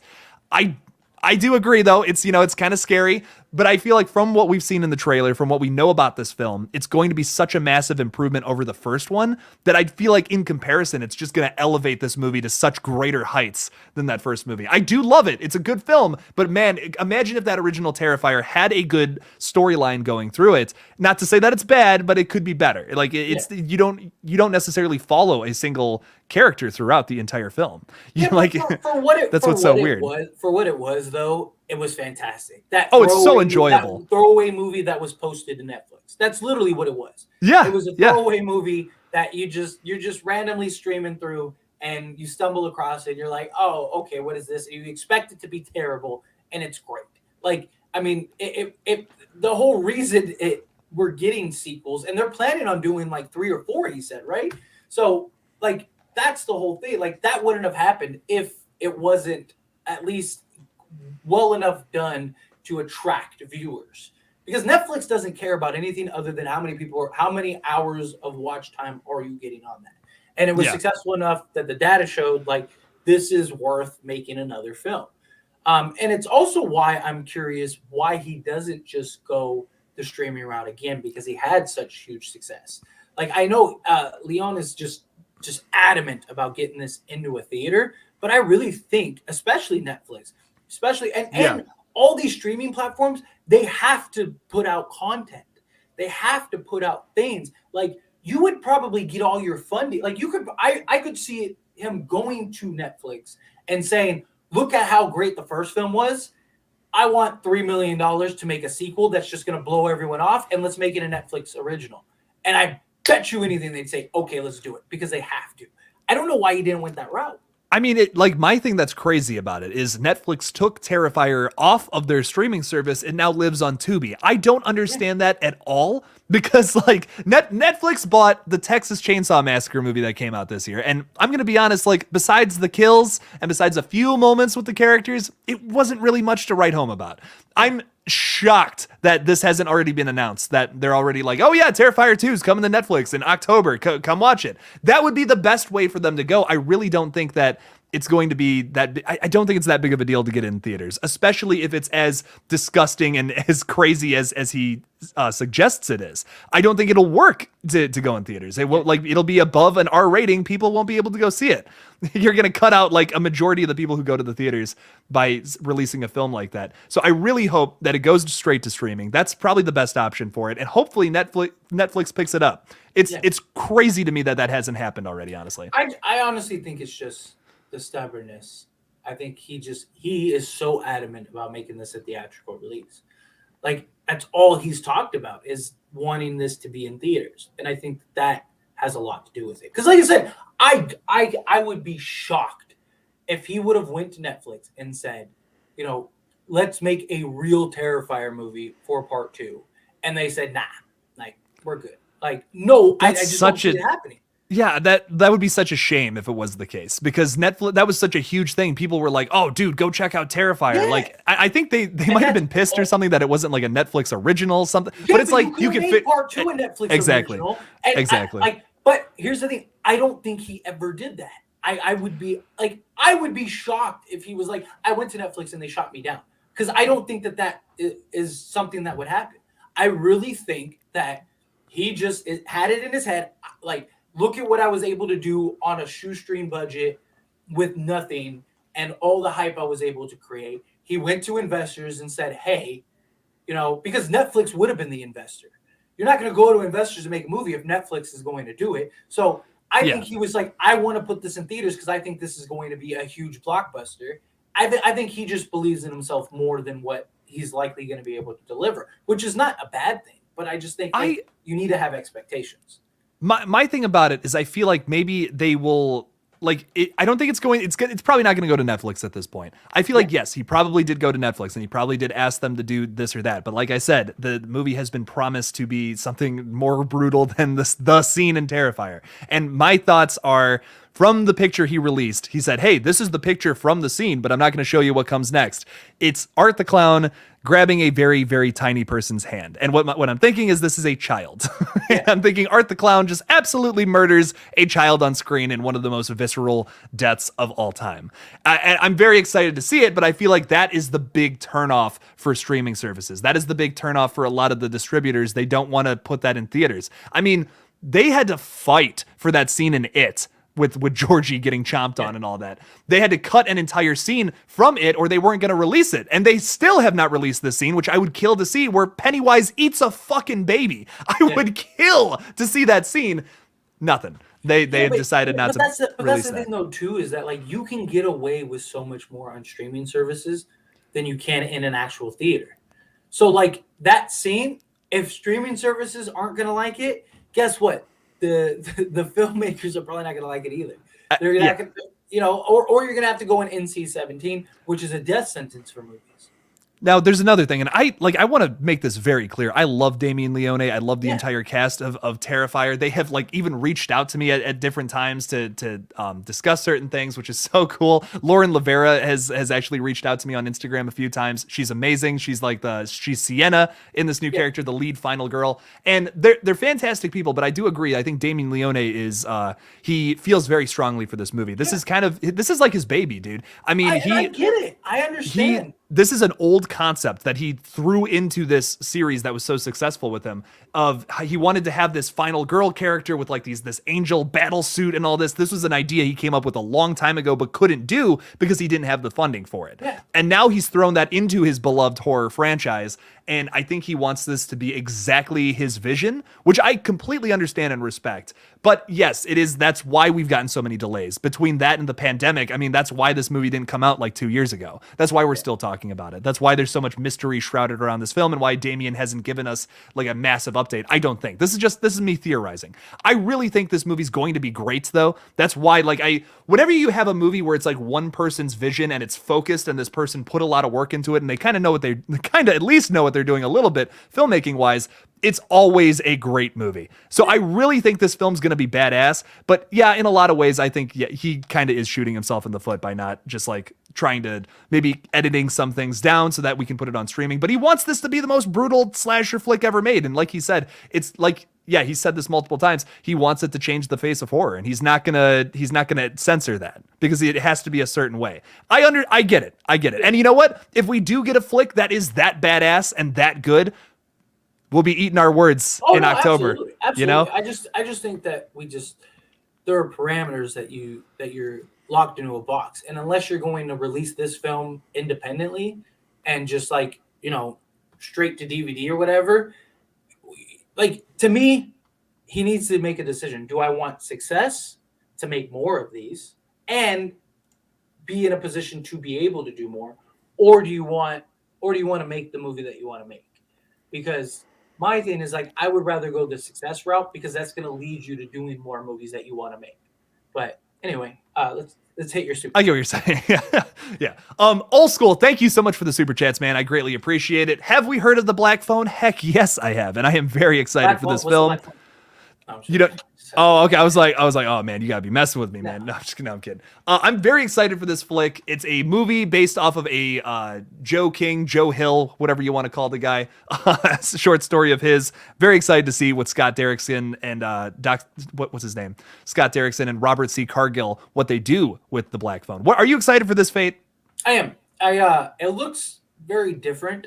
I mean, based on like the trailer and stuff, I'm wondering if it's as like sort of black and white as it seems. You see, it seems like this like thriller, paranormal What's up, Brandon? Type of film. Centered around this phone in this captivity room. I'm wondering if there's more to it because they're kind of alluding to this like being like one of those like surprise ending type movies. So I'm hoping it is. But yeah, it's definitely something I have on my like I must watch list because it looks good. It looks from everything we've seen, and what they're showing the premiere right in like a week or two, right? Oh, is that at Cinecon? For real? Yeah, I think they're showing the. I don't know if they're showing the whole movie, but I know that they're supposed to be showing something. Part of like the whole panel. They got to start marketing it soon. The thing comes out in June, so. There we go. Yeah, we'll probably start getting some marketing here soon, probably later this month. And yeah, if that happens at CinemaCon or whatever, I haven't read up on this yet. But yes, if that happens, we'll probably get like some kind of teaser or another trailer, something along those lines. I'm very, very excited for this flick. I think it's going to be fantastic. For a long time, I'm not sure if this is still the case, but it did have a 100% on Rotten Tomatoes at one point. So, I mean, yeah, I like I said, it looks good. How about White Phone? Wayne. It definitely seems to be one of those movies that looks like it could go multiple directions. It looks like it could be very well done. The cast is great. I mean, we don't have a ton to go off of, to be honest. So it's kind of hard to know, like, for sure, like, yeah, this is going to be this or this is going to be that, just because it's like, that's a good point. That is a good point. They've done a good job of it being vague, I mean, obviously they've given us the overall premise, the idea of what it is. This person gets kidnapped, but like, is the little girl a psychic? Like, what is going on? Is she like connected? Can she see spirits? Like how is she able to dream all this stuff? Like, whatever the case may be, it's like, so yeah, something I'm looking forward to. It's just there's not much to really talk about right now. in regards I to will say one thing that I'm very excited about with this film is this is kind of like Scott Derrickson's return to horror. The last big horror movie he made was Sinister. Yeah. And that was a 10 out of 10 for me. I loved that film. It really has one of the scariest jump scares I've ever seen in a flick ever. So to see what he does with something that's from the lineage of Stephen King, I'm very excited to see. So I'm pumped for it. Yeah, we do need a little more to go off of here if we're going to start doing some theories and doing some more videos on it. But yeah, I think it's going to be good. It only has 11 reviews on Rotten Tomatoes, and that's why it has a 100%. But hey, it impressed 11 people who watch movies all day. So I'll take that as something. That's something to go off of. There we go. So I'm pumped for it. We got a lot of people still talking about Terrifier down here. So Gangster Sus says, I feel like if Terrifier is capable of growing a wide enough audience, there could be a scenario where the people are like, we don't want to put this in theaters, but it's popular, so let's do it. How do you feel about that? I mean, to some degree, the problem is that like you're not going to get the success, like, you know, because how many people are actually going to go out of their way to go buy the movie? Like, let's say they released it straight to like Blu-ray and DVD. Like, the amount of people compared to that would probably go see it in the theaters or on Netflix, where everyone has Netflix or has access to Netflix, is night and day. You know, like let's say a film like this would get, which I think is high, but let's say 1 million views, right? Between theaters and streaming. You're probably talking maybe at most 10% of that would actually go out and buy the movie, like before seeing it. If I don't even think it would be that many. So now you're talking 100,000 people. Like, that might not even be enough to make your budget that you spent to make this movie. Like, it's one of those things. Like, it would be foolish to go that route. You know, I mean, there have been some indie movies that have done that and have had some success, but you're talking movies that are doing that on like 10K. You know, it's like a 10K budget. So they only need like 1,000 people to buy the movie, and they at least make the money back. You know, and you know, so. Yeah, I mean, there are scenarios, but a movie like what Terrifier is supposed to be, there's just no. I just don't see it. I just don't think it's possible. No, I feel that. Do you think that they should explain where Art the Clown came from, or keep his origins a mystery? Well, they said that they're supposed to, right? Isn't that what, yes, they're talking they haven't said that they're gonna like completely dive into that. Yeah. But what they did say is that there's going to be some kind of new character that's a little supernatural. That is the reason Art the Clown comes back. Yeah. They haven't necessarily identified what this character is going to be, but like there is an actor playing this character. Brings him back to life. It's some kind of entity, some kind of ghost, I'm assuming. The devil, probably. The devil. It could be, that I would love to, dude, that would be really cool if Art the Clown's like a demon or satanic or something. That's crazy to me. I'm very interested in that. Yeah. I just, I don't want them, because I think that that's part of the appeal. You know, like, I don't want them to just full-fledged explain everything. But I don't know. I think I'm hoping that they, you know, explain a little bit, but don't explain everything. Like, you can give us a little insight, but not a ton. It's very similar to like Michael Myers. You know what I mean? It's like it's a similar situation. You don't give us everything. Just give us a little, like, paint a little corner of the picture, but don't show us the whole ass thing. Because then it's like, well, now we know. Then it's less scary. The mystery is what's so great about it, I think. So. Can we get Peter Stormare back as Lucifer? You've seen Constantine, right? Yeah, a long time Keanu ago. Reeves. Yeah, he plays Lucifer in Constantine. Get him in this franchise playing the same character. Terrifier as Lucifer. Like, let's do it. It'd be a great callback, and he played it great. That would be great if the Terrifier movies are in the same universe as the Constantine films for whatever reason. Show up and just end Terrifier. That's the only connection, like just because you have Lucifer in both of them. One of the things I've always wanted to do or see is like, because Supernatural is my favorite show ever. I've always wanted to like take movies and like edit it to where the way it ends is Sam and Dean come and just end it. Like, so like. Like, have Art the Clown like just going on this rampage, and then Sam and Dean just show up and end the character for me. Like, or like, you know, you have like Dracula, like, or like how great would it be like in Renford, or what is it, Renfro, or Renfield? Whatever. Yeah, Renfield. There you go. Yeah, imagine like Sam and Dean just show up and kill Nicolas Cage at the end of the movie. That'd be The whole great. thing was a supernatural episode the whole time. Yeah, Like, that would just make my that's day. the twist. Like, that would be great. But anyway, That's kind of like what's that M. Night Shyamalan movie where you find out it's in the Unbreakable universe or whatever. Yeah, yeah. It's kind of like that Split, movie. It's kind of like that's the Split. twist. Yeah, you had Split, yeah. Unbreakable, and then there was another movie. Glass. They made Glass. Glass. There you go, I never Glass. saw Glass. I heard that was not great though. Yeah, it wasn't great. Yeah. Well, Brendan gave me a super chat. Thank you so much, Brendan. I greatly appreciate it. You met Michael Levy from T2, and you're an extra in his new movie Stream because I backed the Indiegogo, and I'm good friends with him. That's awesome, Brendan. That is awesome. That's badass. I too backed Stream on Indiegogo. I'm very excited for that flick. I did a video on it a long time ago. Have you heard about this? That I Fate? don't know. That I don't know about. What is that about?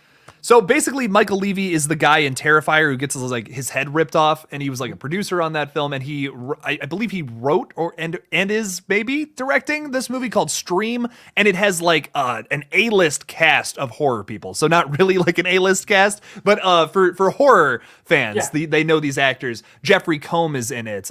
David Howard Thornton, who plays Art the Clown. Barbara Crampton. Those are the people that I know off the top of my head, but let me tell you, the list goes on and on and on. There's a bunch of people in this movie, and basically what it is it's about these killers who come into a hotel room and just start like knocking on doors, ripping people out, and start murdering them. It's a really crazy flick. It sounds very chaotic. I know a little bit about it after Michael Levy he sent me some messages on Instagram, which I can't discuss everything I know about it, but he did give me some pretty cool info on it. So I'm very pumped for it. That's the movie we were talking about on the Collective yesterday. Oh yeah, we brought that up on the Collective the other day. Didn't we? Yeah. Okay, I do. Now I remember. Yeah, because I was like, I haven't heard that movie. That's awesome. I'm pumped for it. I think it looks good. So that is one to know about. I will have to look into it. Absolutely. You like Strangers Pray at Night? I too love that film. think that's a great Ernie movie. Bird, the stoner. I actually really like the Stranger films. Like, it goes into the realm. It's the reason I love Scream so much. I love movies that are realistic and have a result of like no explanation. Like, one of my favorite lines and scenes in that entire movie is like, "Why are you doing this?" And it's like, "Because you were home." Like, Right. that's crazy. so good. Like, It's so yeah, evil. That's great. Like, because that's reality. I mean, think of like serial killers in real life, like the Night Stalker and stuff like that. Like, they went and broke into people's homes and murdered them. Like, that was what it is. Like, so. And it wasn't like a personal vendetta. It wasn't something like that. Yeah, it was just like you're a female that's home alone in this place. I'm just gonna break in and I'm gonna do stuff and kill you. Like, it's one of those things. Like, I've always connected with those style films more than anything else, just because like I like a movie that can put me in the situation and I can feel like, yeah, like that could happen. Like, that is great, and I think it also ties into a lot of it. It ties into like I've always said, like, I'm not afraid of death. I'm not afraid of man. I'm not afraid of anything. Like, I'm really not. Like, nothing like terrifies me except for being completely helpless to save my family. Like, that is the only thing that's that worries me. horrifying. Yeah, because I could care less what happens to me. Like, if somebody broke in, like, hey, you want to take me, you want to kill me and leave, go ahead. Just, leave my family alone, whatever it takes. But like, being in a position where like you cannot do anything to save these people that you love and care for, like, that is my only fear. Oh yeah. So any movie that can kind of ignite that, I'm all for. Like, family terror is something that's really underrated in horror flicks. Like, I think it's 100%. I agree. I think it's scarier to know that your loved ones are in danger and you can't do anything about it, opposed to you actually being in danger and dying. Yeah. Like, that scares me more personally than like if I were to die. I wouldn't care so much as long as my family was safe. So yeah, no, I agree, man. That's fucked up. It's because scary. it's so connectable. It's so connectable to many people. We all have somebody we love. Whether it's a girlfriend, a wife, a kid, a sibling, a mother, a father, whatever the case may be. There's always somebody that we care for, even beyond ourselves. Yeah. And so like, that's the thing. Like, anytime you can connect to that and have somebody that like, see like your mother like in that position, it's like, all right, like, right. It's I would never horrifying. want that to happen. Like, it's crazy. Yeah. So I do want to say this. I was only going to go for 2 hours, but we got a bunch of amazing super chats. Thank you to everybody. And I'm just going to round it up to another 30 minutes. So I will be going for another half an hour. Fate, don't feel like you have to stay. I appreciate you hanging out for as long as you do. But if you want to hang out, you're welcome to as well. So I'll hang out for probably about 10 more minutes because it is Saturday, so I need to do my Saturday stream on Fate Decided. gotcha. Yeah, dude. Usually I do it at this take your time, but here I am. So I appreciate it. I appreciate it. I need to set that up, promote it, so that way people know about it. I'll give you like 10 minutes. Let's do it. Let's talk. Oh, we got another super chat. Here we go. I'm going for 40 minutes. 40 minutes. There you go. Yeah, all right. Brendan, thank you so much. And you've been friends with them for a while. They're great people. I met Damien, Dave. They're great people, all of them, and they're basically family to me. I've had been to many conventions with them as well. Nice. They were just in Cincinnati. They were literally just in my backyard, pretty much, and I totally missed it. My buddies went without me. I was pretty upset. Selfish. That's what that is. That's selfish. Dude, you know what they sent me? They're literally there. They sent a picture of they're standing next to Nev Campbell. Like Nev Campbell's got her arms around both of my buddies, and they're like, "We miss you, man." And I'm like, "Thanks for telling me you were gonna go." I would have cleared my schedule if I knew I could have met Nev Campbell. What the fuck? Those aren't my friends anymore. That's all I'd have to say. Those guys would not be my friends anymore. I was so sad. I was so upset. Couldn't believe it. But Brendan, thank you so much for the super chats, man. I appreciate it. I too love Damien and Dave. I have not met them, but the few conversations I've had with them over Instagram, super nice guys. Just really cool people. You are a lot more likely to be killed by someone you know than a stranger, so be careful on who you know, says That's Wayne. That's true. Statistically, most crimes are committed by somebody you know. Like burglaries, stuff like that, are usually somebody close to you. Because they know what you have. They know, like, that's what I always tell you, like, be careful who you surround yourself with and who you bring in your home. Because, like, hey, that PlayStation you never know. Good, that TV looks good. Like, Right. Yeah. But, do you think, so conceptually for a horror movie, let me ask you this. Do you think it's scarier, like, with a concept like The Strangers, where it's like it kind of just comes out of nowhere? Or do you think it's scarier when the killer ends up being someone that the victims know? Or, like, it's someone close to them? What do you think is scarier? I think it depends on the overall movie, like, and the way and the direction of the movie. Because like things like I said, like The Strangers, that was so well executed, and I really think like if it was like the neighbor that everyone knew, I don't think it would have had the same. Like I think part of the story and just everything, it fit the like because you were home thing like just beautifully. It's an iconic line. I love it. Yeah, like or like the what is the collection, the collective or whatever the collector, the collection. Yeah, there you go. Yeah, collector, collection, things like that. Like that's great. Like it's just a bug guy that somebody hires, so he scopes out the house and he's like, I'm gonna murder these people. Like and like that, like stuff like that. I think is great. But at the same time, like things like Scream, like I love that because that's what we see all the time. Like we see that stuff on the news every day, unfortunately. It's just usually instead of a knife, it's a gun. But I mean, even the other day there was like a shooting in like Connecticut or something like that, or there's one of those places. Like, and so that's what I'm like, it happens all the time. And it's always somebody, like that's the kid I went to high school with, like it's one of those things. Like, so I think it is I think it could go either way. I just think it depends on the overall story. It's definitely arguable because it's almost like when if you were to see something, if you were to see like a friend from high school and you found out they just went and murdered like 10 people, that's scary. It's like, oh, that could have been me.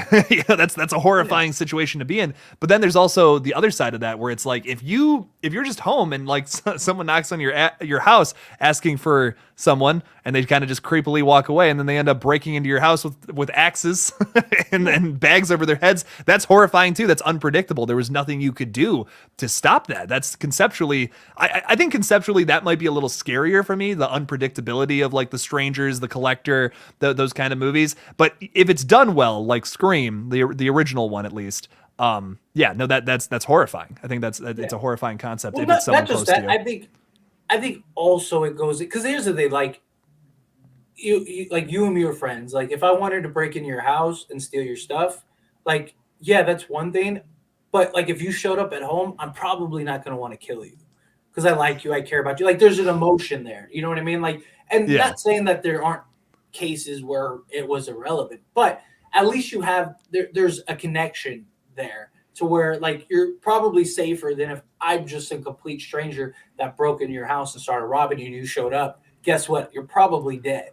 Like, I'm Because probably yeah, that's a really good point. Because like if you broke into my house, like I feel like I could almost like there would be there's be an aspect of like dealing with that situation where it would be kind of like easy to get out of it. Like I could convince you to stop essentially because we had like a friendship before that if you were to break and go crazy. But if this is a random person, I know nothing about them. There's nothing I can do psychologically. I have no tools in my tool belt to get out of the situation except fight, which is not the best option if you don't have to do it. So I agree. I think like logically, yeah, like the unpredictability of someone breaking into your house is scarier conceptually for a movie. So that's also, interesting. Also, you got to think like, so like if I broke into your house and you showed up, my reaction, even if I do plan on killing you, my reaction is probably not going to be instant. Like I might like turn and like, oh, like he's home, like type thing. Like rather than like you turn around the corner, I'm just like boom, like because it's like that's Jake. Like I know Jake, like I like Jake, like that kind of thing. Where like if it's a complete stranger, they're probably not going to hesitate. You're going to come through that door and they're probably just going to immediately kill you. So that also gives you a chance to either, run away, do something, like, you know what I mean? Or like, even just maybe it might click, like, I know that person, because a lot of times too, people don't disguise themselves great, like, so you might walk in and just be like, Tyler, and I'm just like, not even wearing a mask. Like, hey, right. But me, I'm quick on my feet. I'd think of something like surprise, like happy birthday. Like, I'm not robbing your house. I promise. 6 months from now, like yeah. Oh, I missed it, man. Sorry. I'm just here early to give you your presents and nothing else. I was gonna go turn this in and get you a PS5. You don't want this PS4, like. Dude, honestly, I would totally believe you too. Like, you probably would. I would be like, sweet, awesome, man. Like, thanks. Tyler, you're so nice. You'd be like, yeah, man. You're stealing all my shit, but thanks for the PS5, dude. Enough. This TV isn't big enough, man. We're gonna go get you a bigger one. I just wanted to surprise you, like. Oh, you ruined the surprise, Jake. Go back upstairs, and then I'll take care of this. Man, I was in the neighborhood. Someone broke in the glass back door. I just walked in and I saw your shit on the floor. Like, I think I scared him away, man. Like, thanks, Tyler. I love my friends so much. I would like completely believe that, which sucks, but yeah. Yeah. So wow, we got a horror story here in the chat. I don't know if I can put that up on the screen, but Wayne, I'm so sorry. That's horrible, man. I don't know if you're seeing that or not, Tyler, but geez. Yeah, I'm ready. I actually had in one of the apartments, and I lived in a nice neighborhood here in Vegas. A kid. I was staying in an apartment. This was like years ago now. This was like, I want to say maybe 6 years ago now, something like that. But I was staying in these apartments in like a really nice area, and literally, apartments you have like the place, like, not so. This is mine, not this one, but this one. A kid like murdered his whole family. Some like, oh my God. Kid. Yeah, literally. I went downstairs and like there was just like everything was blocked off, all of this stuff. Like, it was crazy. Like, I was just like, wow. Like, I was like, what is going on? And then like one of the cops were nice enough to say like, oh yeah, like some kid just did it. Did you see the kid? Blah, blah, blah. And I was like, I've never seen the kid. Like, and it's crazy because like I talked, like I didn't know them great or anything like that, but like, you see them in passing, their neighbors. So you're like, hey, how you doing? Like type thing. And like the mom and the daughter and stuff like that. It was like a family of like 3 or 4, like kids, mother, everything. Like, it's sad. It's crazy. That's so upsetting. Yeah, it happens everywhere though. Because I'm not gonna lie, I've lived in some ghettos growing up, and I swear to you, less stuff happens there, other than like like person on person crime. But like as far as like households and stuff, like it's not as frequent as people think. Like people think like, oh, you live in the ghetto, like you're in danger. Like, no. Like I've lived in terrible places, I've lived in great places, and I swear to you, more stuff has happened in the great places than terrible places. Like, it's just because that's the thing, because usually terrible place, like there's no incentive. Like, yeah, like people aren't going to the hood to break into people's houses. They're going to like areas where I live. Like, you know, because you have these nice houses and stuff. It's like, you know, I know that they have something. Like, Right. There's something nice there. There's something there. I get what you're saying. Yeah. So yeah. So Darth is asking, what's your Fate decided? What's your YouTube channel name? I was trying to figure out because of the camera how to get out of the way. Fate decided.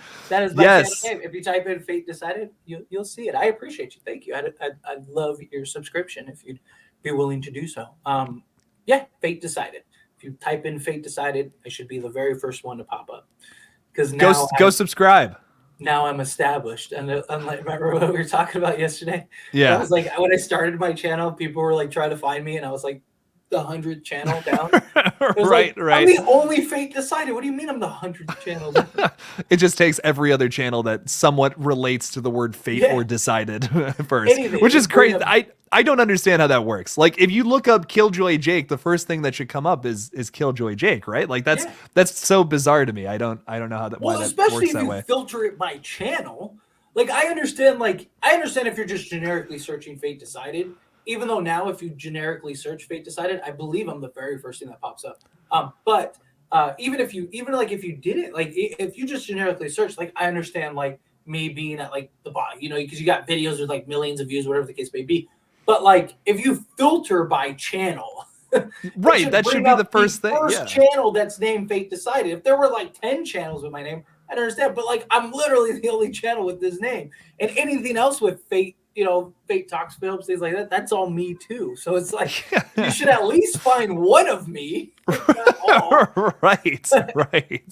We like to call them Fake Decided here, as Blucka is saying. Blucka just loves to give me sexy pet names. That's all. Yes, he does. I see you guys going back and forth in the comments of your videos sometimes. It cracks me up. It's good stuff. Me where my swimsuit lies. Oh. Where did he touch you on the doll, Fate? Show me where he touched you. It'd be easier to show you where he did it. Gee, I shouldn't be laughing. That's horrible, but it's kind of funny. Wayne says he loves when Michael Myers attacked me on my channel. Yeah, thankfully me and Michael resolved that argument when the camera cut. He stopped choking me out, and we made love for 40 minutes. 40 whole minutes. That's always a romantic. Nothing like a love story. That's kind of wrap it all up. Oh, we didn't wrap up anything. Let's just say that. Anyways, Old School. We should get on track with some horror talk here. Old School, thank you for the super chat, man. I appreciate it. Any news on Jeepers Creepers Reborn? Your guess is as good as mine. Yeah, dude. They have done terrible with this movie. There is nothing to report on that film, really, which sucks. We might. So there's a rumor now that Jonathan Breck might come back for like Jeepers Creepers 5, but like, dude, there's just not enough for me to talk about in a whole video at this point. I don't know what is going on with this film. The release date keeps changing. Apparently, it was supposed to come out like a week ago in Germany, and nothing, absolutely nothing. Couldn't tell you what's going on with that flick. I wish I knew more. See, my problem is though too is okay, like there were enough fans of the film because every time I make a Jeepers Creepers film, it does great. Like again, people asking about Jeepers Creepers, like we're not even anywhere near Jeepers Creepers, and people are bringing it up. You know, like there is a built-in thing. My problem is they've handled everything so terribly, even like the marketing and stuff. Because here's the thing, like they pushed the movie out indefinitely, but they never gave us a clear explanation. Like everything they've done along the way, they've gone on like the mantra of like, if we don't talk about it, maybe it'll just go away. But it hasn't. Like they released all the pictures of the creeper and they tried not to talk about it and they just got killed about it. And then they came out and were like, oh, it was a cosplay. And so then they showed new pictures of the creeper and it was the same thing. It was terrible. And people were like, what? Yeah. And they just never addressed it. They never talked about it. And then they moved the movie out and they never talked about, like, they weren't like, hey, you know what? We hear you guys. Like the proper approach would have been, even if it's not true, the proper approach would have been, hey, we hear you guys. We know you have problems with the creeper. Here's what's going on. Like the creeper, this is how he's going to look when he's awakening. Number 5, Jonathan Breck's going to come back. And then, because at that point, he'll be full-fledged creeper. Or even if you were just like, hey, we hear you guys. we want to do a better job with the film, so we're moving it till next year so we can kind of touch up. And I would be fine with that. Everyone would have been like, great, like that is fantastic. But they didn't do that. They just kept their mouth shut, did a whole promotion with a countdown and everything on some like cheap little that sucked, dude. A potato. Yeah, the countdown, and they gave us nothing. They gave us a cast list. It's like, why did you build all that hype up? And then and then every time I get an update, it's no real information. It's like, it's all stuff that's throwaway stuff. Like I know, and I want one update. That's something. Yes, that's something. Like, give us a release date. Give us a full-length trailer. We haven't gotten either of those things. Like, they don't. They give it. Oh, here's another interview with one of the cast members, and she's talking about how she's like a judo man. Like, are you gonna fight the creeper hand on hand? Like, you're gonna use karate to take down the creeper? Like, no, I don't care that in 8th grade you took karate. I care about the movie. Yeah, like if the movie came out and I had seen it already, I would love to go back and watch these interviews. Then, like that is when I would be down for that. It's like they've never marketed a movie before, is how it comes across. And I do not want to trash talk these filmmakers. I do not want to trash talk the people in charge of this film. I'm rooting for them. I really am. This is a separation from the crappy horror director who we will not talk about on this stream. And I'm glad that we're finally pushing that guy away. We're starting fresh with new people, and we're keeping this beloved franchise alive. I like everything that they're doing here, but oh my God, why are they not marketing their movie? Why are they releasing these cast interviews that we just unfortunately don't care about? Give us a trailer. That you find on your own. That's stuff that you release, and if people stumble across it, they stumble across it. Like that's not stuff you promote, or it's something you promote in between, like here's a new trailer, a week or two later, here's some cast interviews. Like that's what you do. You know what's crazy though? I've had a lot of people in like my comments when I talk about Jeepers Creepers are like, why don't like you and like Critical Overlord, Jake, like stuff like that. Like you guys should be doing the marketing for this film. And you know what? I actually agree with them. Like I'm actually surprised, and I'm not even talking about us because we're small potatoes in a giant ocean. Like we're small fish in a giant ocean. I like being a small potato. Yeah, I do. It's nothing like a cute little potato, but we're baby carrots. That's what we are. We're baby carrots. Baby carrots. Yeah. I love it. But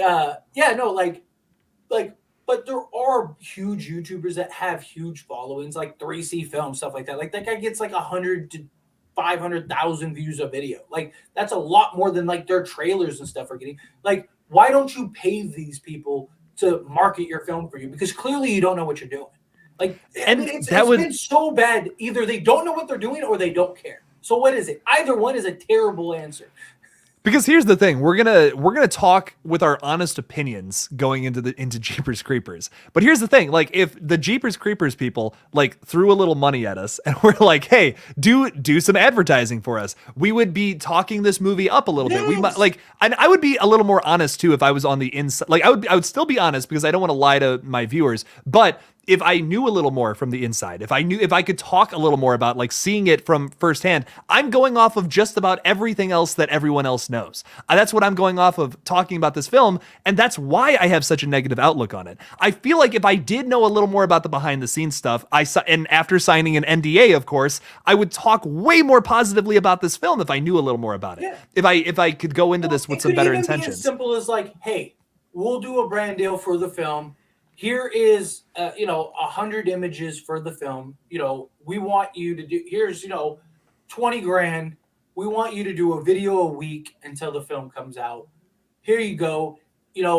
Use the images sparingly.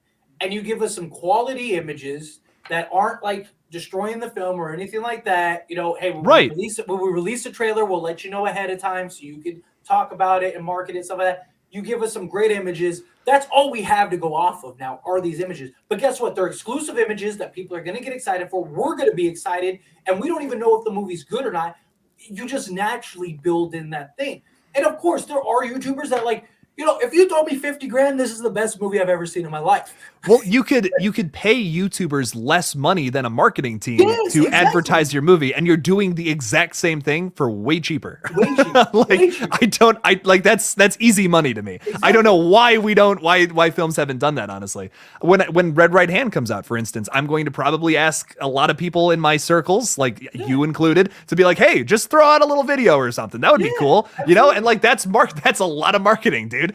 So I don't know. To me, it's like a lot of wasted potential in some of these movies that we talk about them all the time. But like I was saying, if I had that inside look, if I got that peek behind the curtain after signing an NDA, we would talk a lot more positively about these films. We really would. And then we would advertise them naturally instead of saying like, well, we kind of don't really know what to expect from this film. It keeps getting delayed and we don't get an answer as to why. All of us say the same thing. We all say like this, it's been a disaster so far. Like Creeper looks like shit. Like they don't know what they're like. All we're doing is doing the opposite of what they need right now. Yeah. And it's because we have to be honest as creators. Like people, like we get a comment, like what's going on with you? Like I'm not gonna lie to you. Like I have to tell you the truth. But if they actually gave us stuff and like let us know like what is going on, like then yes, we're gonna be more positive. Like and people are more. You're gonna grow an audience naturally. Things like that. I mean, there's a reason these companies pay some YouTubers hundreds of thousands of dollars, like in some cases just for one video, because the power of influencers to their audience is incredible. I mean, there's a reason that NFTs are a major scam right now, because you have enough people that you say like go do this, go see this, whatever. Like there are creators on YouTube that if they just said go watch Jeepers Creepers Reborn on June 7th 2022, they probably get 100,000 people easy that are going to go see that movie, which is probably more than they get right now. 100%. Because like I'm on the fence about this movie hardcore because they won't release any info about it. So if they were to release that info to like channels and like people who talk about it all the time, we would I think everyone unanimously would have a much better, more optimistic outlook on the film, which would drive more people to want more of these movies. Apparently like Jeepers Creepers 5 is already in production, but like what the fuck? Why are they working on that when we don't even have a fucking trailer for Jeepers Creepers Reborn? It's crazy to me. The whole thing is nuts. Yeah. What's going to happen if this movie just absolutely tanks? Like, you're still going to do a fifth film? Like, why? Like, probably not. You can't even get your stuff together to make this film. Like, so, like, what is the point? And here's the thing. It's not like they have a proven track record, because the last film put out by these people, Screen Media and them, was Jeepers Creepers 3, which was terrible. It was awful. And they did it, and they did the same thing. They didn't market it. They pushed it back, and it ended up being a sci-fi exclusive. Like, it was terrible. And you're just repeating the process all over again. So either Screen Media does not know how to market and promote a film, or they just don't care about this franchise. If that's the case, then why are you doing it? Like, because all you're doing is wasting money. Like, give it to a big studio, give it to a bigger production, and let them do it. Like, that's how I would go about it, but I don't know. No, I agree. It's the whole thing's crazy. I'm rooting for it, like I said, and it's really, really tough to be optimistic as a huge fan of this franchise because I love those first two movies a lot.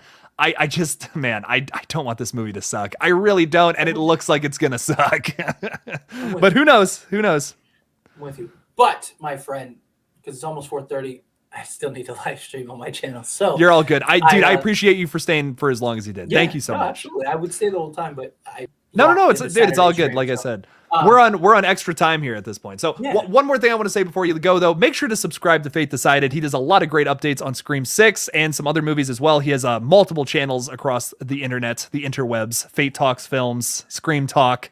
You have a whole bunch of channels. I can't even remember all of them. You have so many of them. As it stands. There you go. As it stands. The sports channel is just like, that's just like my escape in many ways. Like, I don't even post regularly. It's just like when I want and I have. It's time. fun. But Fate Decided is my main channel. That's my baby. And then Fate Talks Films is just so I can talk about other things outside of horror movies. And I mean, of course, horror movies in general, but multiple things, period. And then Scream Talk is going to get rebranded. I'm just waiting on an email for a new logo that I haven't gotten yet. That was a hint, Jake.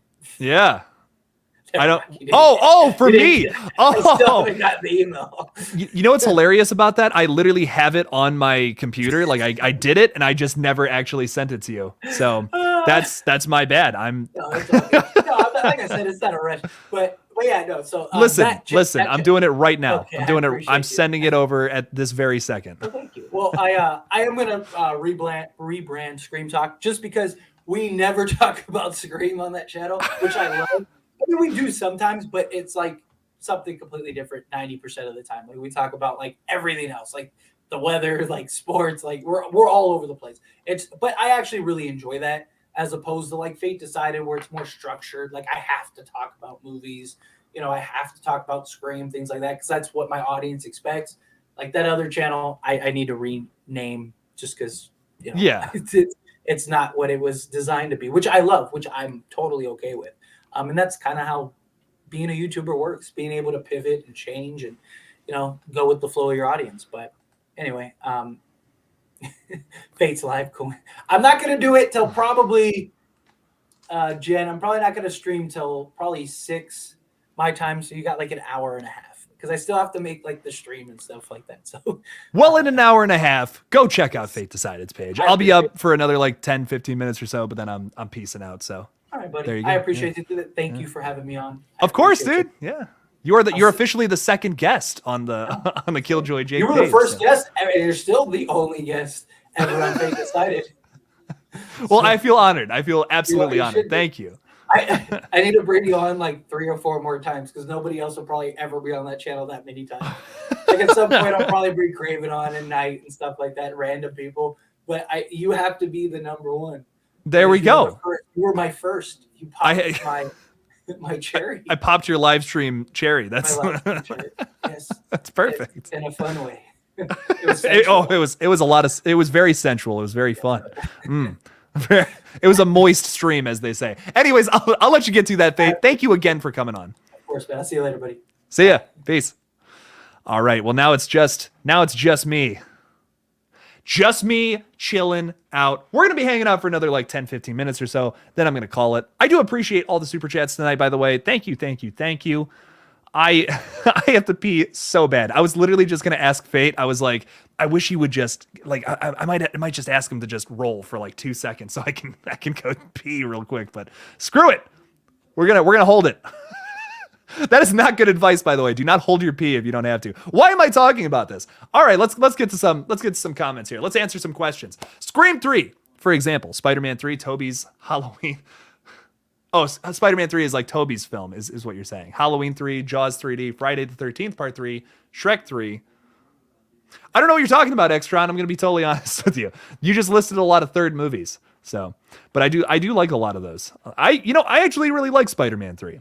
I think it's a good film. Jaws 3D, though, is a heaping pile of garbage that is so hilarious. Crazy film.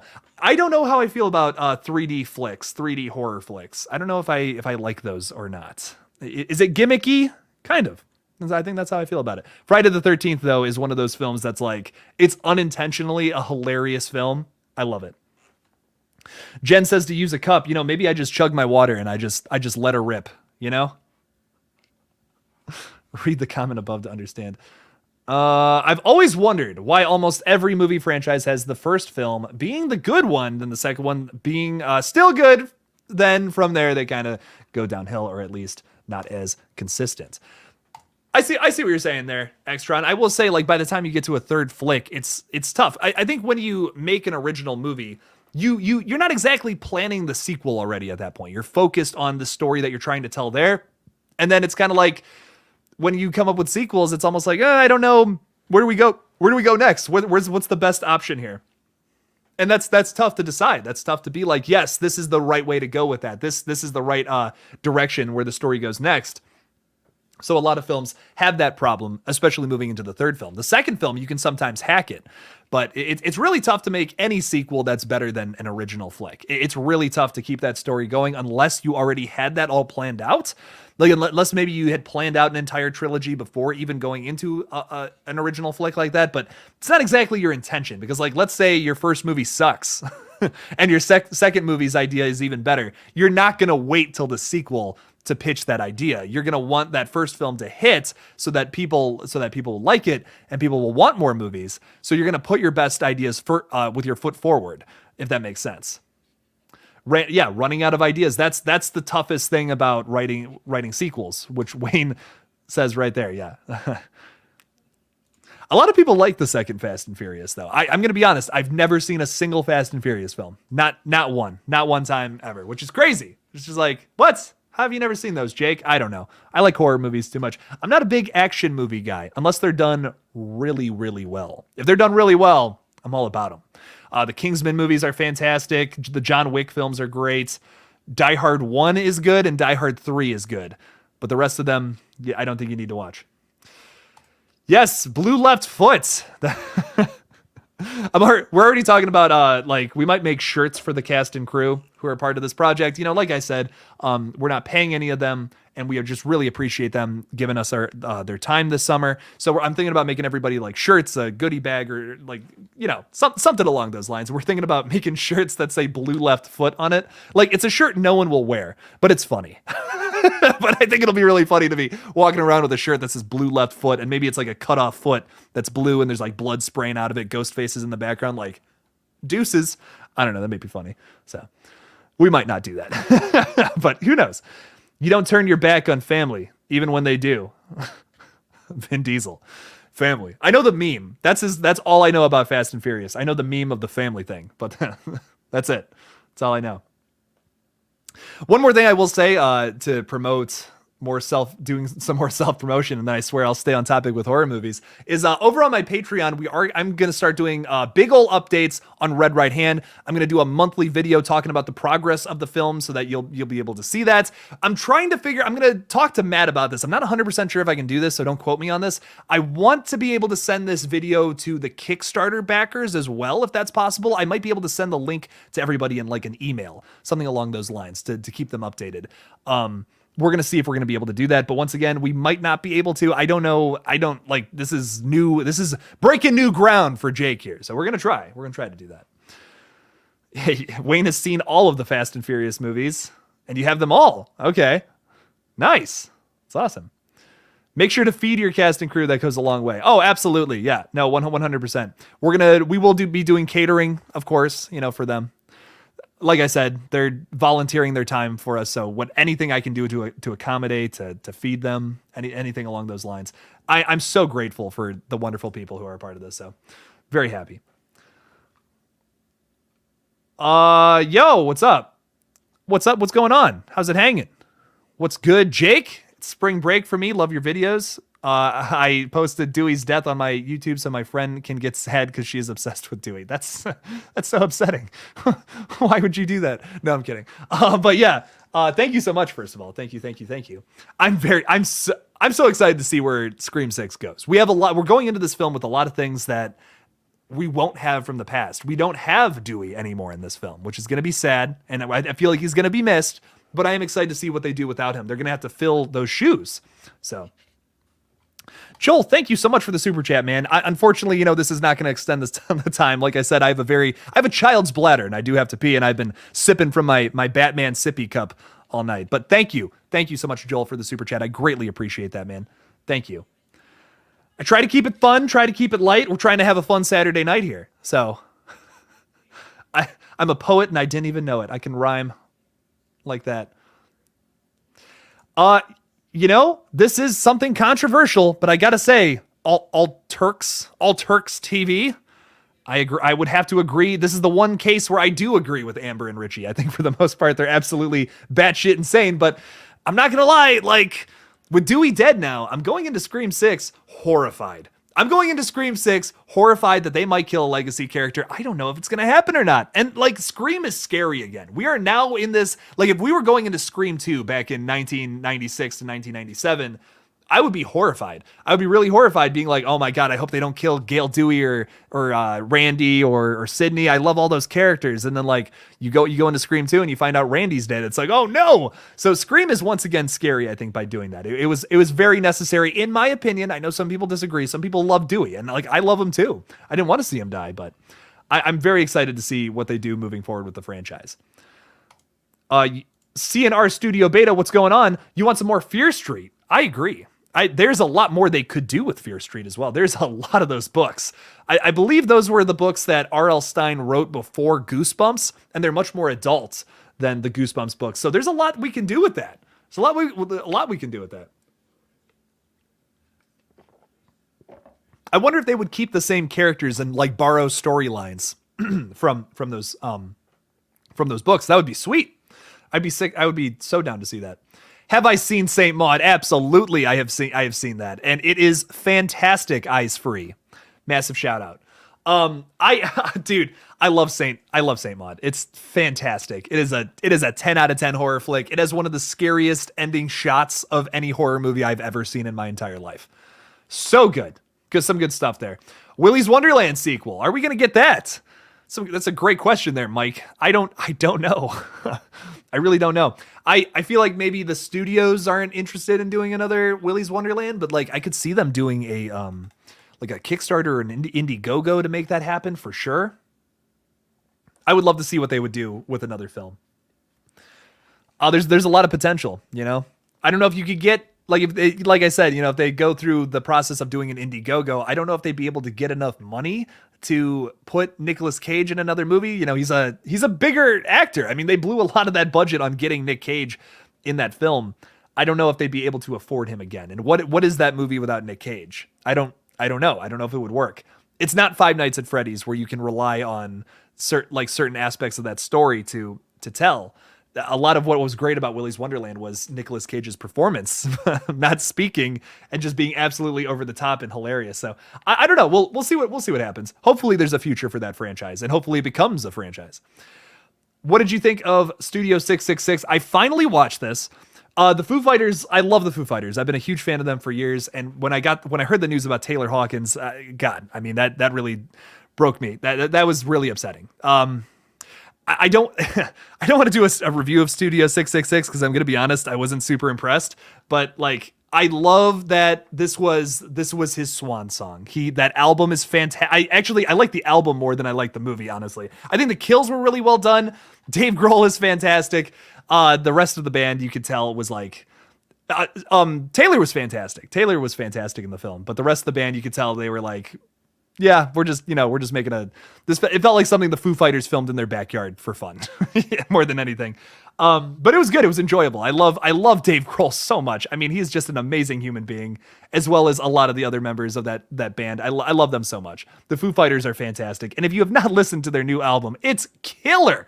Oh, it's like thrash metal, dude. I never expected the Foo Fighters to do that kind of music. I love thrash metal. I love old school metal like that. So it's good.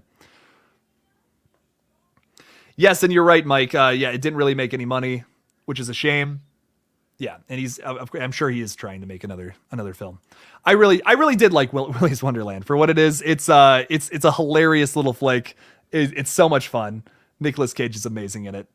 I will watch any horror film with Nicolas Cage. I will watch no matter what. Like, I don't even care what it's about. Just to see a performance from him is always great. So I'm very excited to see. So he's in a little flick called Mandy. It's my favorite of his. It's my favorite horror flick Nick Cage has ever done. It's fantastic. It's just a crazy fever dream kind of movie. I don't even really know if it takes place in reality or not. There's a lot of things about it that make you question that. Panos Cosmatos, which is the coolest handle of any director maybe of all time. He is the director of Mandy, and he's working on a new flick. I don't know if Nicolas Cage is in it yet. There's very little things known about it. But I'm very excited for whatever he does next. So can't wait to see that. Mandy's fantastic. I highly recommend it. Color Out of Space, Mike says, yeah, I really liked Color Out of Space too. My three favorites are probably Willy's Wonderland, Color Out of Space, and Mandy. But I also really like Prisoners of the Ghostland, which is like questionably horror. It's much more of an action, not even action. It's like it's a weird one you can't really fit that one into a genre, but it's definitely like sci-fi. It's definitely revenge, has those aspects to it. Humor. It's very, very comedic. We have Nicolas Cage screaming at the top of his lungs about his testicles. And I don't want to spoil why. Because it's fantastic. It's kind of like if Nicolas Cage was starring in Escape from New York. Yeah, I think that's a good way to explain it. And it has a little more of a sillier sci-fi B-movie vibe to it. Bill Moseley is also in it. It's a fantastic little flick. X is a hardcore slasher, nasty, violent, fantastic film. And we also got some love for it from All Turks. Huge fan of Jenna Ortega. Oh, yeah. No, she's fantastic in that. I really enjoyed X. X is my favorite horror film of the 2020s so far, I think.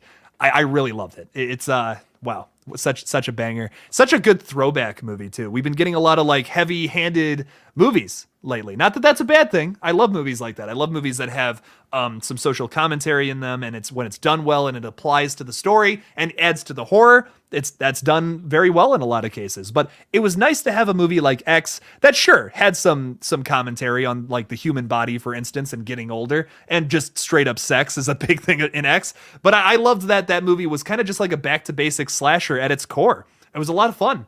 It was a breath of fresh air in the horror genre, and I really appreciated it. It felt like how when I saw Terrifier for the first time, that's kind of the same feeling. Was like, wow, this is such a breath of fresh air. This is so different from what we're getting nowadays, and I appreciate that. Ty West killed it. Ty West killed it with that flick.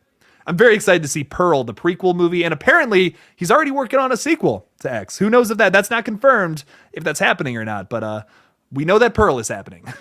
We have that at least. Oh man, do I gotta pee, but we're sticking it out for a whole nother minute because I said I would go for 40 minutes. So whole nother 60 seconds, baby. Thank you to everyone who joined the stream tonight. I greatly appreciate it. Thanks for hanging out with me. I had an absolute blast, by the way. I hope you guys did too. I'm going to answer a few more things in this last minute, and then I'm going to be signing off. So thank you guys so much. Thank you all for stopping by. Much love. Much love to you all. Didn't know until yesterday Ty West did the second Cabin Fever. Yeah, I found that out too, unfortunately, and that's pretty unfortunate. That movie's it's something. It's something. The first Cabin Fever is great if you've never seen that. So that's a fantastic little flick, little Eli Roth joint for you. We got some love for Creep 3 from Austin. So Austin, I'll say this. This is the last thing I'll say, and then I'm probably going to get moving. But Mark Duplass, Patrick Bryce, they are working on Creep 3. I actually was going to make a video about this the other day. There was like a little smidge of an update about it, I guess. Not enough really to do a video, but I kind of want to just talk about Creep 3 because I love the Creep movies. It looks like they might be starting production on it. They might finally have an idea they're happy with. Mark Duplass has expressed how he's not super, they didn't really have an idea that they were committed to that would make a great Creep 3. They said that in Creep 2, there were some aspects of it they didn't love. To me, the first Creep is a 10 out of 10. The second one's like a 9 out of 10. I think they're both fantastic flicks. They're really good. I will say, yeah, the sequel definitely dips in quality just a smidge, but it's still great. That second Creep movie is fantastic. I think that there's a Creep 3 movie that could happen that would wrap this trilogy up very well and just make for a really great movie. So I'm very excited for Creep 3. Hopefully it happens sometime soon. I can't wait to be doing updates on that. I love the Creep movies, some of my favorite found footage flicks. Okay, guys, I'm going to absolutely piss my pants. So have a great night, everybody. Thank you so much for stopping by the stream. And don't forget to kill it out there, y'all.